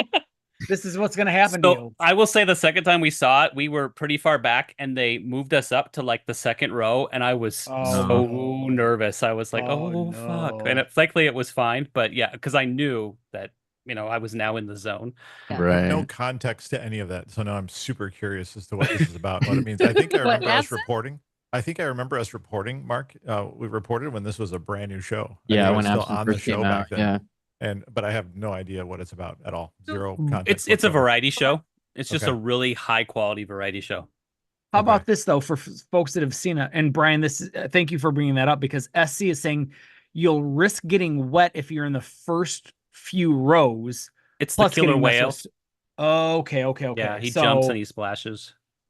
So it's part fuckery and part like just sea No, there world. there are some water acts that you might get wet from. So there's Huh. audience participation and a killer whale, is what I'm hearing so far. Right. That's right. There's not really a exactly. killer whale. I'm just in thinking the, like in the SeaWorld desert, shit. Brian. In the desert, And of the course. show is called show is called Absinthe. Yeah. Yeah. So I'm really wondering how all these pieces come together. Well, there is the Green Fairy. She's Yes. she is the Okay. narrator thread it. through all of the Okay. acts. Okay. Well, when I make it to Vegas in 25 years next, hopefully I'll catch it. I can't wait. Yeah, Right. exactly. Brian, you're gonna love it. It's gonna be outstanding. As soon as the kid turns 18 and is out of the house, you let us. We I will was gonna hook say, you up well, and bring you that's- back into what today's Vegas is. I was gonna say that's pretty soon, Karen. I know. Well, Brian, it's how kind many? of crazy. Brian, did you just have the one Yep. individual child? One and done. Okay. Yep. So you figured out where babies came from. That's cool. That's cool. To have the one individual human child. That's cool. One That's cool. singular human. Cool. Yes. All right. Well, I look forward to. You know what? Frankly, I'm gonna fly out to Vegas and hang out with you because I want to experience you firsthand. Oh. Oh, Yeah, y'all have no idea. I know, right? I His- only know about Brian through the podcast, but he sounds like a hella good time. and his wife, ooh, she's something else. She is.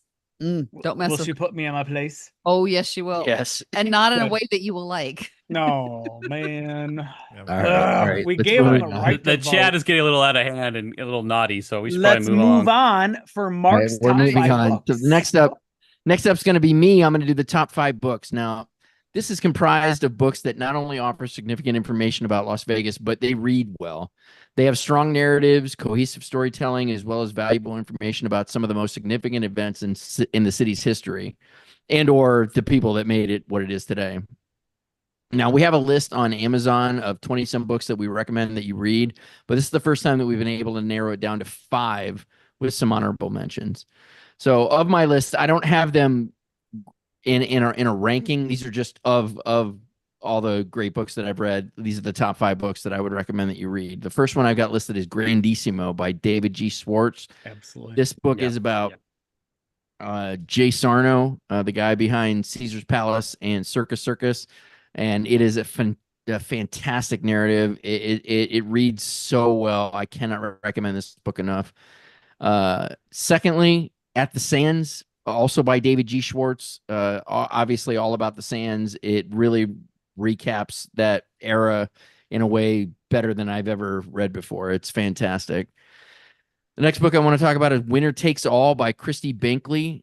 This book is about how Vegas started to consolidate itself into the buildings that we have today, the companies that own it today. Caesars Entertainment, MGM Grand, or MGM Resorts, owning basically, the majority of the Strip. It's absolutely fascinating. I can't recommend it enough. Fourth, Like an Onion, The Vegas Skim by Wayne Kligman and Roger Galazzi. Sorry. Galazzi. There you go. That works out better. That is the most succinct telling I've ever read about the mob's time in Vegas. It's fantastic. And somebody in the chat just said before you read that, I bet Like an Onion is there. Yeah. For good reason. Yeah. Oh, it belongs there. It's well predicted. For the Vegas history of the mob. There's so many stories out there, like the Greenfelt Jungle, that are just, there's a clear negative narrative that the authors are trying to kind of push out there, and you don't get that with the Skim. It's very much, this is the story, these are the people, this is how it worked, period. So yeah, I can't recommend that book enough. And then the last one I've got listed is The Gambler, about Kurt Kerkorian. This is by William C. Rempel. Rempel. Let's go with it. All right, let's go with that. Just go. Kurt Kerkorian, a name that isn't as familiar with people as it should be. A phenomenal story about a guy that had no money and ended up becoming one of the richest men in the world. I mean, absolutely phenomenal story about how there's a difference between a corporate raider and a guy that knows how to run businesses properly. And that's what I think Kurt Kerkorian was, is he's one of those people that knew how to run businesses and was smart enough to invest in the companies that he invested in to make them better. I got two honorable mentions that I wanted to touch base on. One is called Super Casino. Now, the problem with this book is that it tries to serve too many masters. The second half of the book gets bogged down into these random stories about people in Vegas at the expense of the prevailing narrative, which is Luxor and Bill Bennett and Circus Entertainment. I actually think it's the best version of the Bill Bennett story. So I highly recommend Super Casino, but I couldn't, because of its drawbacks, I couldn't include it in the top 5 list. And then the second one is probably one of the worst named books, called Cult Vegas. It's about entertainment in Vegas, from headliners to lounge acts, comedians, movies, and showgirls. It's fascinating. Like, I didn't fully appreciate the lounge acts or even the movies that are set in Vegas until I was able to read this book. So Cult Vegas is another one that I would recommend. And those are my top 5 books. That's awesome. Before we roll into Karen, a couple of people need to get some shout outs. Adam Bauer says, quote, I want to experience you firsthand. Worst pickup line ever. So sorry, Brian. I was trying to hit on you and Adam smacked me down. Also, hang on. Al from Chicago said, I'm not a prolific reader, but all my recent pleasure reading is thanks to Mark. I recommend the ebook version of all the extras that you get. Jace Cuomo said, listen to Like an Onion on the plane to Vegas. How fun would that be? You're flying out to Vegas and you're listening to. That's a really short book. Yeah, Like an Onion. And he also said that reading Super Casino right now, fantastic book. So that's it for books. Karen, how about restaurants?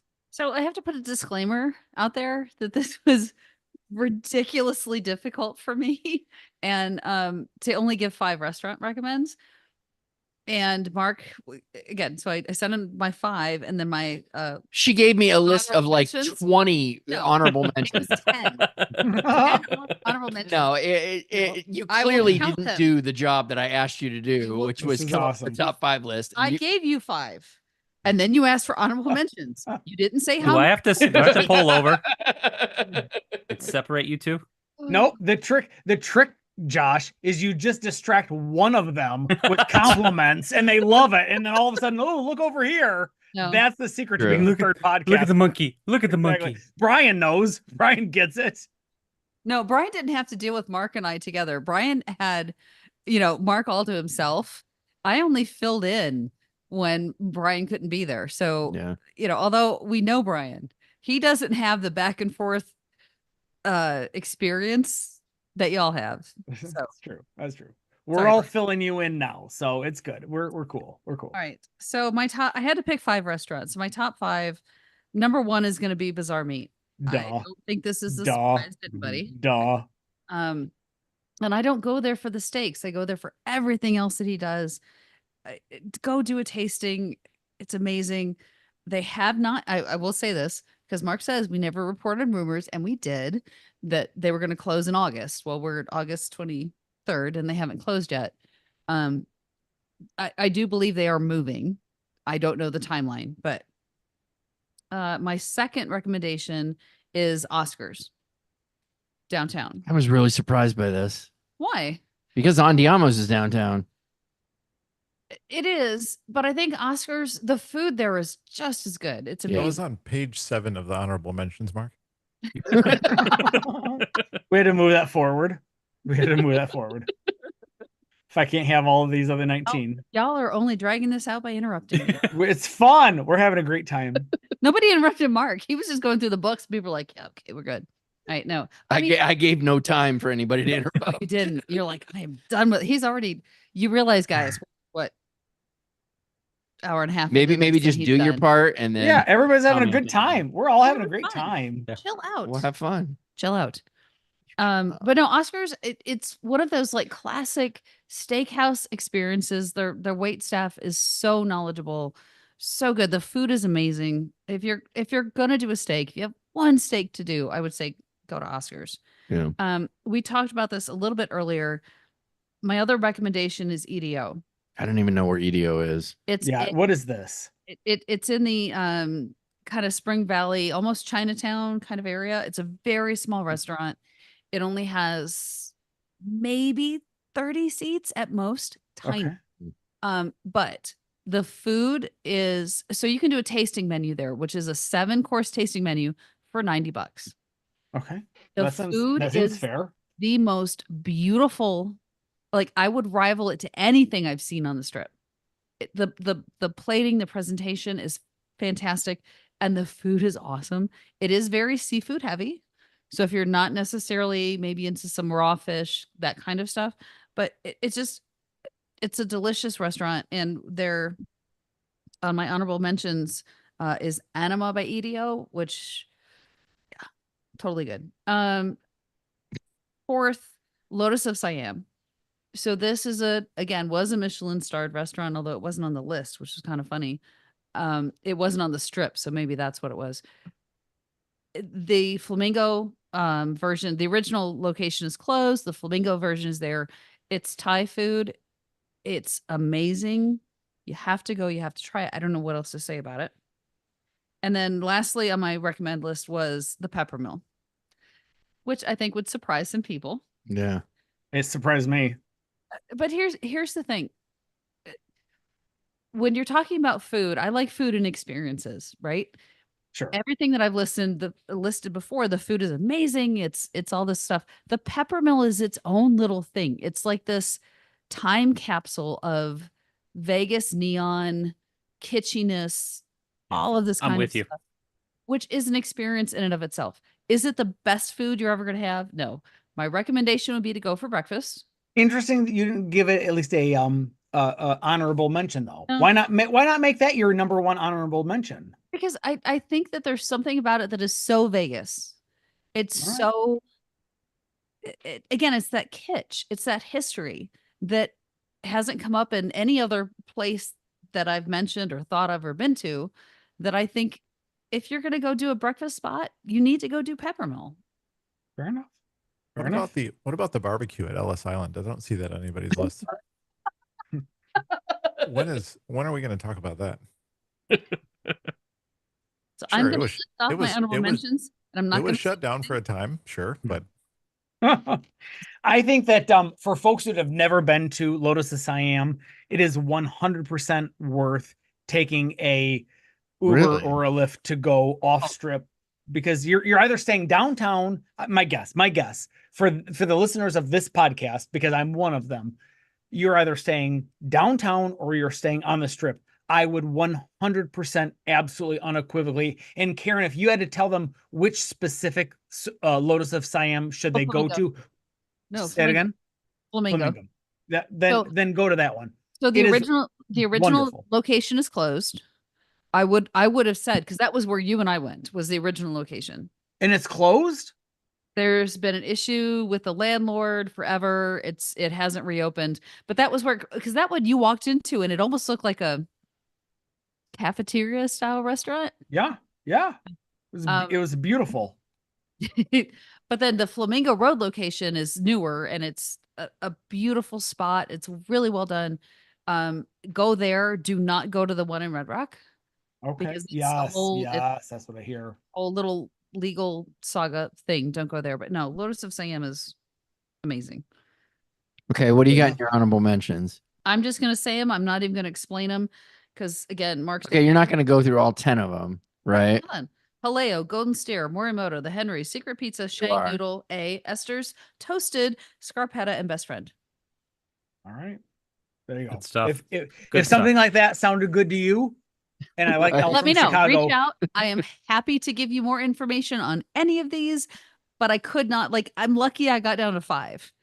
And then I think I had 10 honorable mentions because there's just so many good places to eat in Vegas. So Well, and it's also like what you're in the mood to have, right? Like you're not going to have the same 5 always, there's going to be like different, different moods strike you, and yeah. Don't judge I me. can't put Secret Pizza up next to, Lotus. Like, you can't do it, but it has its place. It's my go-to for late night, need like yummy pizza. And yeah, right. Soak up some of the booze. Yeah. I do appreciate Bogan. You've never been to Peppermill. You've got to at least experience the the food side of it, the cocktail, the Fireside Lounge. Yeah. Fireside, experience the Fireside Lounge of it. I think you'd love it. For Al from Chicago, I also have never experienced. Oh no, I think he did. I think he says Golden Steer ... mic drop ... So I think he's saying there's a good one. for folks who haven't been to Golden Steer, you should do it. Honorable mentions. I haven't been there. And I'd love to eat there. I'd love to eat at Golden Steer. Oh my God. Great. I'd love to I eat it. swear we took you. No, we didn't. You've never. We went with the big group. They weren't part of it. Oh, yes, and I wasn't. So wow. This feeds into Thanks for you weren't pointing in in. town, so I Well- can't take you when you're not there. Okay, that's We're different. working on that, right? Where we're all gonna Sure. go out with our spouses We're and we're gonna working do on Golden a Steer Rat and Pack Rat Pack is evening. back. Yes. Right. We're all Just just gotta get it nailed down so that we're all together. So All right, it is my turn, and Yes. Mark asked me, could I come up with the top 5 Vegas cocktails? So just to be clear, the list that I've come up with is, as we're recording it today on August 23rd, 2024. If you were to go to Vegas present day, these are the cocktails I would recommend you go enjoy at the following locations. Number 1, obviously, I think no one is going to be surprised with this. I would recommend that you get the Sinatra Smash. This is now a quote unquote off cocktail or off menu list at the Overview or Overlook Bar at Wynn Las Vegas. I'm confident that you could walk up to any bar in Wynn right now and say, I'd like to get a Sinatra Smash. Even about if it's a not year on the ago menu. at I don't know what they're calling it now. It's not Parasol Down because there's only Parasol, I think. But I ordered one and it was off menu. And they were like, yeah, no problem. And they whipped it right up. So were you upstairs or down? Did you take Downstairs. an escalator downstairs? Okay, so that is still Parasol Down, and they do call it Parasol or Parasol Down, but I think now it's Parasol Bar now. I think it's just Parasol Yes, Bar. You're right, Josh. I think you're right because they changed Parasol up to be called Overlook Bar. Overlook, yeah. But I have no doubt that if you went to Overlook Bar or what'd you call it, Josh? Parasol Bar. Parasol, yeah. You could absolutely get the Sinatra Smash. That's my number 1 recommendation. My second recommendation is the Rum Old Fashioned, which I would recommend that you enjoy as a pre-dinner cocktail, and that you can get at Carbone, which is over at Aria. All right. Okay. I would recommend that. That's my second cocktail. My third cocktail, I would say that you should go downtown and you should enjoy this cocktail at the Legacy Club, which is at Circle Las Vegas. Again, it's called the Desert Sunset. I did a 360 Vegas Patreon video cocktail on it. It is stellar. It's outstanding. But if you want to enjoy it where it was originated, that's where you'd go. And I guarantee for $18, $20, $24, whatever they're going to charge it, you're going to love it.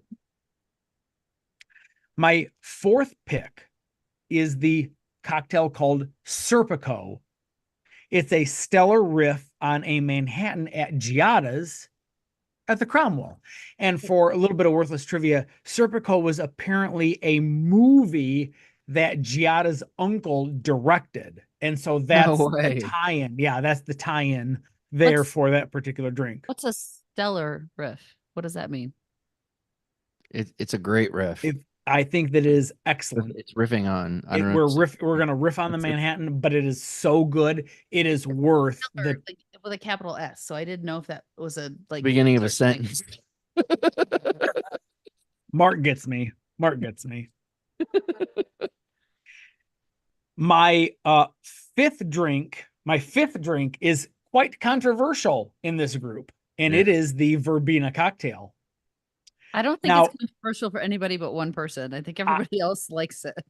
I think that this much maligned cocktail is worth a try at least one time at Chandelier Bar, which is at the Cosmopolitan. Now, outside of the Verbena bud itself, the cocktail is a really good riff on a margarita. And I've enjoyed the cocktail without the Verbena bean or the Verbena bud. I've enjoyed it many times while playing video poker at the Chandelier Bar. I've told him I'd like the Verbena. I don't need the bud. Good margarita. Bring me the drink. Yeah. Strong margarita, but it's a good margarita. Yeah. Is it? Would you say it's a good riff off of a margarita or a yes, stellar it is. riff? I would go. You know what, Brian? I would upgrade it to stellar but I like to keep my adjectives, minimal. Sure. And I was allowed one, or I chose to just have one honorable mention. And my honorable mention goes out to, and this will surprise about 2% of the 360 Vegas audience, Bugsy's Bar. Mm-hmm. The marketing speak on the website for Flamingo touches on what I love most about this place, and I'm quoting here, quote, "True to its old school nature, Bugsy's Bar makes a stiff martini, but also offers a broad selection of wine and beer. Sip your favorite drink under the neon lights." And if I were to highlight, which I absolutely did, if I were to highlight what I love most about this marketing speak, it is the Bugsy's Bar makes a stiff martini, drink under the neon lights. That is 100% everything that I love about drinking at Flamingo's Bugsy's Bar. And that's it. They close down Bugsy's Bar. I don't know how I really realistically ever spend any appreciable time at Flamingo. Oh, wow. Wow. I'm a fan of Bugsy's Bar as well. I didn't realize it was this close to your heart. It is. Especially now that we've had the opportunity to stay at the hotel, and it is still a Dirty Bird. Something I said on Twitter shortly after our Vegas Vacation 14 trip, I said, the Dirty Bird is true as it relates to the nest. The Dirty Bird's nest is super dirty. The Flamingo Casino is still beautiful, and you should hang out there every opportunity you get. I love the casino. No, Karen. I don't know that I would call the casino beautiful. I love it. No way. I love it. I still love that casino. I'm not saying I don't love it. I don't think I would call it beautiful. The casino? Yeah. I would call Cromwell's casino beautiful, but I don't know that I would call Flamingo's casino beautiful. Why though, Josh? Why? What is it about Cromwell with its wood, its dark wood and its darkness and its chandelier darkness that you hate happiness? You hate happiness. That was a Just leaps asking. there, Superman. I'm just asking. No, I like you once described it as like a bordello, and I like that. It's like the dark sexiness of it. I like that a lot more than like, I don't know, flamingos. Meh. All right. Fair enough. Nice. Like Mark, I was the last one to wrap up our top 5. Do you want to roll into some 360 Vegas trivia? I'm good with it if you want to. yes. All I right. think the audience wants to. Demand is there. We will. The we demand will is there. yes, and All right. do some trivia. So 360 Vegas trivia is our opportunity to share with you our knowledge of Las Vegas history while letting you, the listeners, test your skill while we play along at home.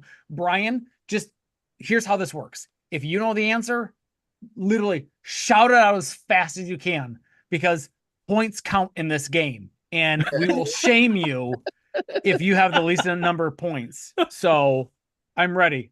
Here we go. Boom. All Hit right. it, Mark. In the U2 music video Atomic City, what music venue is showcased? The Sphere. Correct. It was the Sphere. Don't make it sound. Don't be so. It seemed like Josh was annoyed at me. Like, No, that was Sphere. me. I was like, "Sure." Like, Right. No, I was a little bit like, really? That's the question? Okay. All right. Josh, you and I, come on. Vegas is home to the world's largest LED screen. Where is that screen located? The The Sphere? Fremont. Also the Sphere. Now I'm going to say it the same way. All right. The second largest LED sign in the world also resides in Las Vegas. Where is it located? Resort. Downtown Las Vegas, Fremont Street. No, Resorts Karen was World. right. It is Resorts World. That's the second largest LED screen. It's what you do with it that matters. Right. Hey, I'll take the second largest. Doesn't have to be the largest. Second's good. What what attraction did downtown Las Vegas install in the early 1990s to attempt Fremont to Street draw experience. people to its Fremont Street? Tony? Or actually, I'm going to give it to Brian, actually. I want Brian to hit this. Hit it. The Fremont Street experience, wasn't it? Correct. It is the Fremont Street experience. these are like wiffle balls. All right. Well, don't. I actually knew that one, Mark. What what avant-garde performance? See, now I'm hoping like I don't plan these in advance. Now I'm hoping I hope I came up with some really fucking hard ones. Smart asses. What avant-garde performance group has 5 production shows in Las Vegas? Cirque Correct. du Soleil. Just in case there was. Du Soleil. Yeah, just Like, in case there oh, was so confusion. close. But Cromwell has had 2 other names. What are they? Barbary Bill's, Gambling Hall, and and Barbary Bill Coast. Yeah. Lynn's Hall. Yeah, Bill there you go. I was looking at Brian Bill when I said Gamblins. that. So Gamblins. I credit.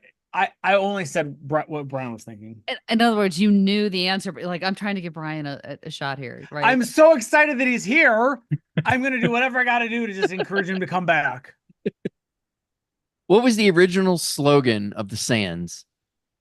A Eat place my in the ass. sun. Nice. That's true. What did you say, Tony? He said, "Eat my ass." I did. No, Not say they a did place in the not put sun. "Eat My Ass" on the marquee, Tony.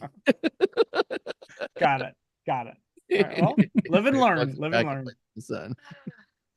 What was the Sands' last slogan? Empty your fucking pockets. Don't you wish you would have eaten my ass? I'd still be around. Fuck you, Mirage.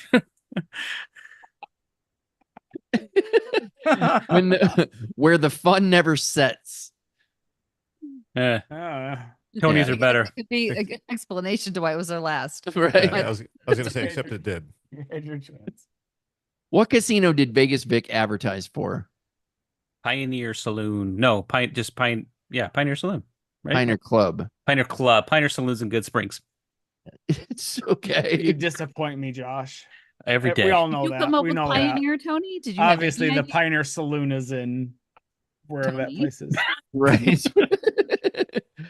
What property did Vegas Vicky advertise for?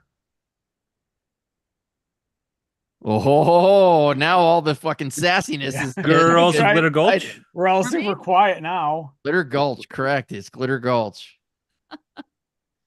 What was the first property Benny Binion owned a piece of on Fremont Street? Oh shit. Was it The Gold Nugget? horseshoe. No, No. you're not gonna get it. Oh, I'm not gonna get it. Thank you. No, I give up. It's the Western. Yeah, when you said that. What 4 casinos did Argent run? Who? Oh shit. Argent. Stardust. Yeah, obviously Stardust, Fremont. Don't say obviously. Well, that Don't was like minimize the one. don't minimize my success. I'm so sorry I hurt you, Tony. Tony got Thank the you. easy one. What do you got? Would you like to Right. see? Would you like to see where you hurt me? No, not where your bubble gum is. Oh, don't do it. Don't do it. Don't. Where's the wife? Wife, check She's here. like, yeah, no, you lost. I need an her. adult. All right, we got Stardust. What else? Yep. Fremont, Fremont. Hacienda. 3 for 3. Oh shit, Josh. Well, you know what? Big Nice. Daddy, close it out. Come on. Josh. Come on, you're a big fucking deal. Close it out. The Yeah. MGM Grand now. Oh, the marina. The Marina. Yep. Oh, Stardust, Karen, Fremont, Marina, and well Hacienda. done. I just needed a hint. Well Little nudge. done. Little nudge. There it is. What was And I have to say, Brian, I'm so sorry. We have been living with Mark's like Vegas history for so long. There's a massive amount of this that has not been like spoon fed into your brain that you don't even realize it's there until he asks a question. what? The dogs are chiming in. The dogs have been ignored for too long. Apparently, they're done. Right. All right, we'll do a couple more. What was Caesar's Palace original name? Oh, see, you guys asked for challenging ones, and now you got them.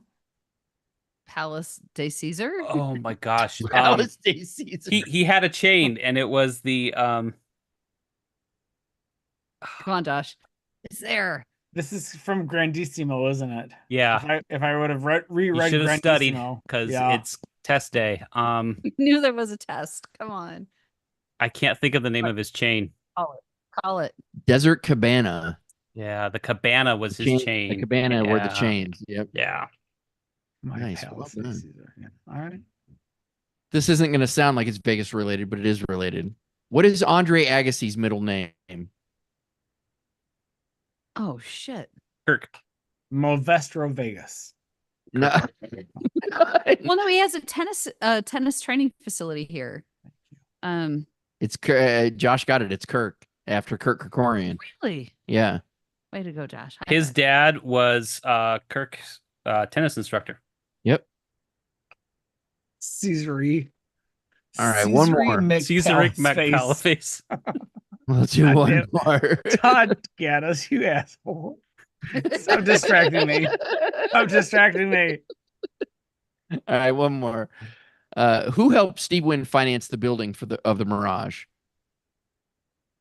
The mob? Michael Milken. Kirk. Michael Milken. Well done, Josh. Get off this podcast, Josh. Who invited you? I don't even know. Fuck. I was just told to be here. All right, that's all we got for trivia. That's awesome. All right. Before we roll into closing, Karen, you've got a little something. Well, no. So episode 5, and this is a complete surprise to Mark. He has no idea what's going on right now, and he's not going to like it, but he will like it in a minute. We reached out to, we have some amazing fans, right? People that love you, love the show that you've put on. And they wanted to do a little token of their gratitude. So Josh is going to riff while I go get the token. So hang on.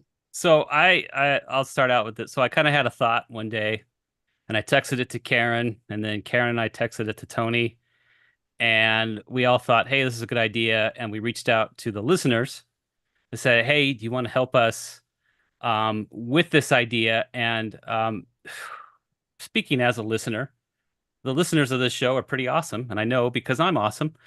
No, but the listeners really came together to do something to show you how much they appreciate what you've put, the work you've put into this over the years and everything. So I was kind of blown away at the response from the listeners, and I'm vamping more than I thought I would need to vamp. Tony, I think it's coming though. This is super cool. This is super cool. Yeah. So exactly. Yeah. So hopefully. What listeners are seeing right now on the video cam is what Mark is seeing as well. Yep. And so we just want you to know that you are loved and your podcast and what you have created is incredibly appreciated. You do a lot for everybody, and there's no other way that we could find our opportunity to express our gratitude than to come up with this, really ridiculous light up thing, right? Because we're all like dogs. You light something up and we're going to be like, "Oh, this is so fun." And this is from 360 Vegas listeners. Oh, wow. That's amazing, guys. 100% from 360 Vegas listener supported, paid for, supported. They wanted you to have this. Yeah. For your 500th podcast. But you only get it for the 500th. You have to give it back. Yeah, I gotta give it back. We're literally gonna beat the shit out of it with sledgehammers when we're done with this podcast. So enjoy amazing. Enjoy Thank you all. That's so incredibly kind. I can't. I have to thank everyone that enjoys our program. It started out as a creative outlet that has come to change and define my life. I'd like to thank all the friendships and the support that I've received from the show. I can't, or I can say without exaggeration that I've met some of the best friends of my entire life via the show, and I'd be forever grateful for that. Just like this is another example of unexpected gratitude for. I don't know. I'm getting mushy here, but I thank you. Thank you. That was awesome. Wow. It's happened, Karen. So I got to tell you, like the listeners were so eager to contribute once like Karen kind of rounded up a group of them and said, "Hey, here's what we want to do." They were amazing. In fact, they contributed so much that there was enough left over for another token of appreciation. Oh, geez. So, Karen, I don't know if you want to. I'm trying. I'm a little late. Hey, Tony, do me a favor. Just call out for your wife.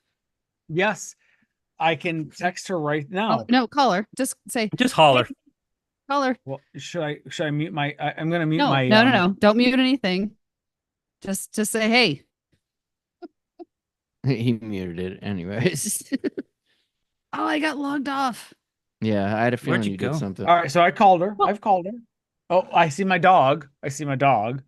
My dog's adorable. All right. You all wish you had this dog. You posted some pictures of your dog on Facebook this morning. Your dog is adorable. Confident. Oh, Jesus Christ. What the fuck's going on?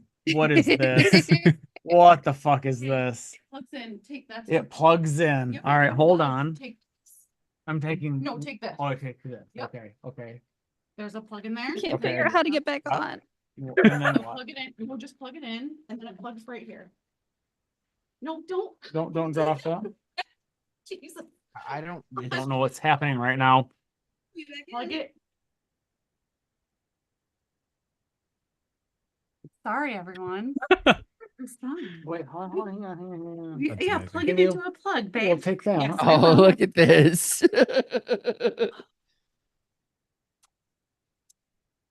And then plug it into a plug. Electricity is really hard. I mean, Well, especially for No, it's intoxicated people. It's gotta be. Babe. Oh, maybe it came out this side. Yeah, but it did. Is there? No, I've tested it. Oh, I've tested it. well. I tested it, Karen. It worked. She sent me Let's plug it pictures. in. I saw it.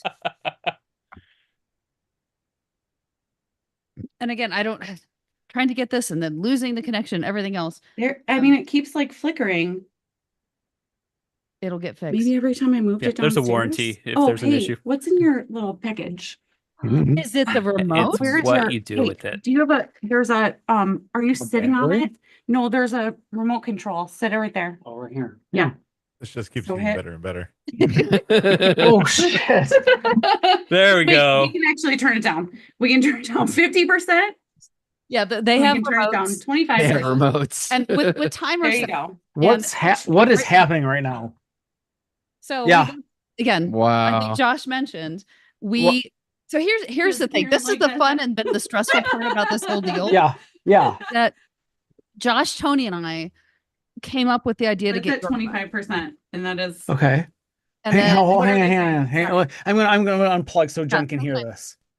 so Josh, Tony, and I, Mark, conspired and Josh designed the sign, and we were gonna do it ourselves. And we thought, hold on a second, we have some amazing listeners, we can crowdsource this. And we got so much within the first 2 days It was that Tony and amazing. I started, or not Tony, sorry, Josh and I started side strategizing on, all right, we have more money that we need to do, know Yeah. what to do with. Do we refund it? What do we do? And we decided, no, Tony has put in so much work into the cocktail videos. This is what he's known for. We're going to make him a sign too. It's awesome. So for all you donors, I hope you don't mind that Karen and I kind of unilaterally made a choice to on how to spend your excess donations. But I mean, we paid for Mark's sign in like 12 hours, and and the donations kept coming, and so we decided Tony deserved one too. And we had to figure out when to cut off the donations because they were still coming in, and we're like, what do we do? And but no, literally, awesome. it was within 3 days, 4 days. Yeah, it was Gosh, that fast. It was unbelievubly fast. And so thank you for everybody. And I will say this, I know, Mark, I'm a little disappointed because I thought there would have been tears. When we first Karen really thought there were going to be tears. when we first moved to Vegas, like, you looked into getting an actual neon sign of the logo. And it was, look at Tony doesn't know what to do with himself. Tony didn't know. No, this is awesome. This is incredible. This is absolutely incredible. So here's 50%. Yep. Here's 100%. Yeah. And you know what, Tony? Insane. Right behind you, Yeah. in that brick wall, there's a little corner that it would fit right nicely on. I Right. think so, but I think that's concrete. Right. You can hang it there. Right. We're gonna have to have a we're gonna have to figure this out. We're gonna have to figure this out. But And I think that's the thing with ours too. So when I looked at it, like, behind Mark, he has a window, right? So that's Right. not going there. Right. On the left, well, if you're looking at him on the left, it's not wide enough to fit the sign. This is going to end up in my family room downstairs. I just know it. And you know what? To what Mark said a minute ago, the number of people that we have met, Take Come on, my baby. doggy. Come on. Tony himself, Josh, I mean, Brian helped start this, but the number of people that we have met that are truly the most amazing friends because of this podcast, I am okay with this being downstairs in my family room Yeah. because it's a major part of our life. Yeah. So This is insane. This Yeah, is this- insane. This I is had awesome. so I know Mark, you didn't. That's the best Mark, part. Mark, I knew I hand to God, I knew about like I said to Josh and Karen, just tell me where to vamp and I can do it and we'll figure it out. But just tell me where you want to do the gift. I did not know about this Nope. right here. So this is Can you awesome. imagine? All right. So Tony, so think about it. We were having such a hard time keeping conversations from Mark. Right. Imagine Josh and I now also trying Oh to my keep gosh, conversations from we're you. having conversations like a few weeks ago, Tony, when Karen and I are texting you. Karen and I are also texting each other, and I had to make sure I didn't send the wrong text to the wrong person. That's so outstanding. You guys are incredibly kind. So as Steve Jobs was famous for saying, one more thing. So a listener, a good friend of the show, Phil States, who knew about both of these gifts, reached out to me, and he said, so what about Karen? And I told him, I said, Uh-oh. Phil, No. I said, Phil, Karen was very, very clear. Nope. She does not want us to do anything for her. She does not want to sign or anything like that. And Phil said, okay, so what about Karen? And so Phil and I got together, and what we did is we're going to send you some money so that you can go to Bazaar Mar and enjoy yourself there, because we know that's something a little bit more at your speed that you would enjoy. That's awesome. Wow, There was a little bit of money left over, and you know, like I said, Phil wanted to make sure you were taken care of as well. You some scheming people. Well, no, and This I is honestly, insane. so I know Josh told me when we were over the budget originally, somebody reached out to him and said, we'll get something for Karen. Look, guys, I do nothing. I show up. Mark puts the show together. Tony does the videos. I am just, I'm here. I'm a pretty face, or I kind of keep the boys in line. Right, you are. It's important. But it see, now I'm going to be the one to get teary. You were supposed to cry. Not This me. is insane. This is insane. I love it. I love it. Y'all are amazing human beings. I Yeah. love you all. Hey, Brian, do you have the closing script in front of you? I could do the closing. Please do. Ready? That's going to do it for episode 500. Thank you all so much for listening, downloading. It's very much appreciated. If you'd like to check out any of the stories on today's show, you can do so on the blog at 360vegaspodcast.com. Get premium and exclusive content when you subscribe to our show at patreon.com/360vegas and get 360vegas shirts, mugs, and anything else we slap our logo on at zazzle.com/360vegas. If you'd like to send some feedback, you can do so at 360vegaspodcast@gmail.com. Tony, where can folks find you? I am at 360 Vegas Tony. Karen, I'm at 360 Vegas, Karen. Josh, Starting today, I'm at 360 Vegas J-Dubs. Nice. Nice. Brian, do you have a Twitter handle? They can text you and you can just reach out to me. That'd be fine. Fair enough. Fair enough. He just told you where you can find me. So until next time. Thank you guys.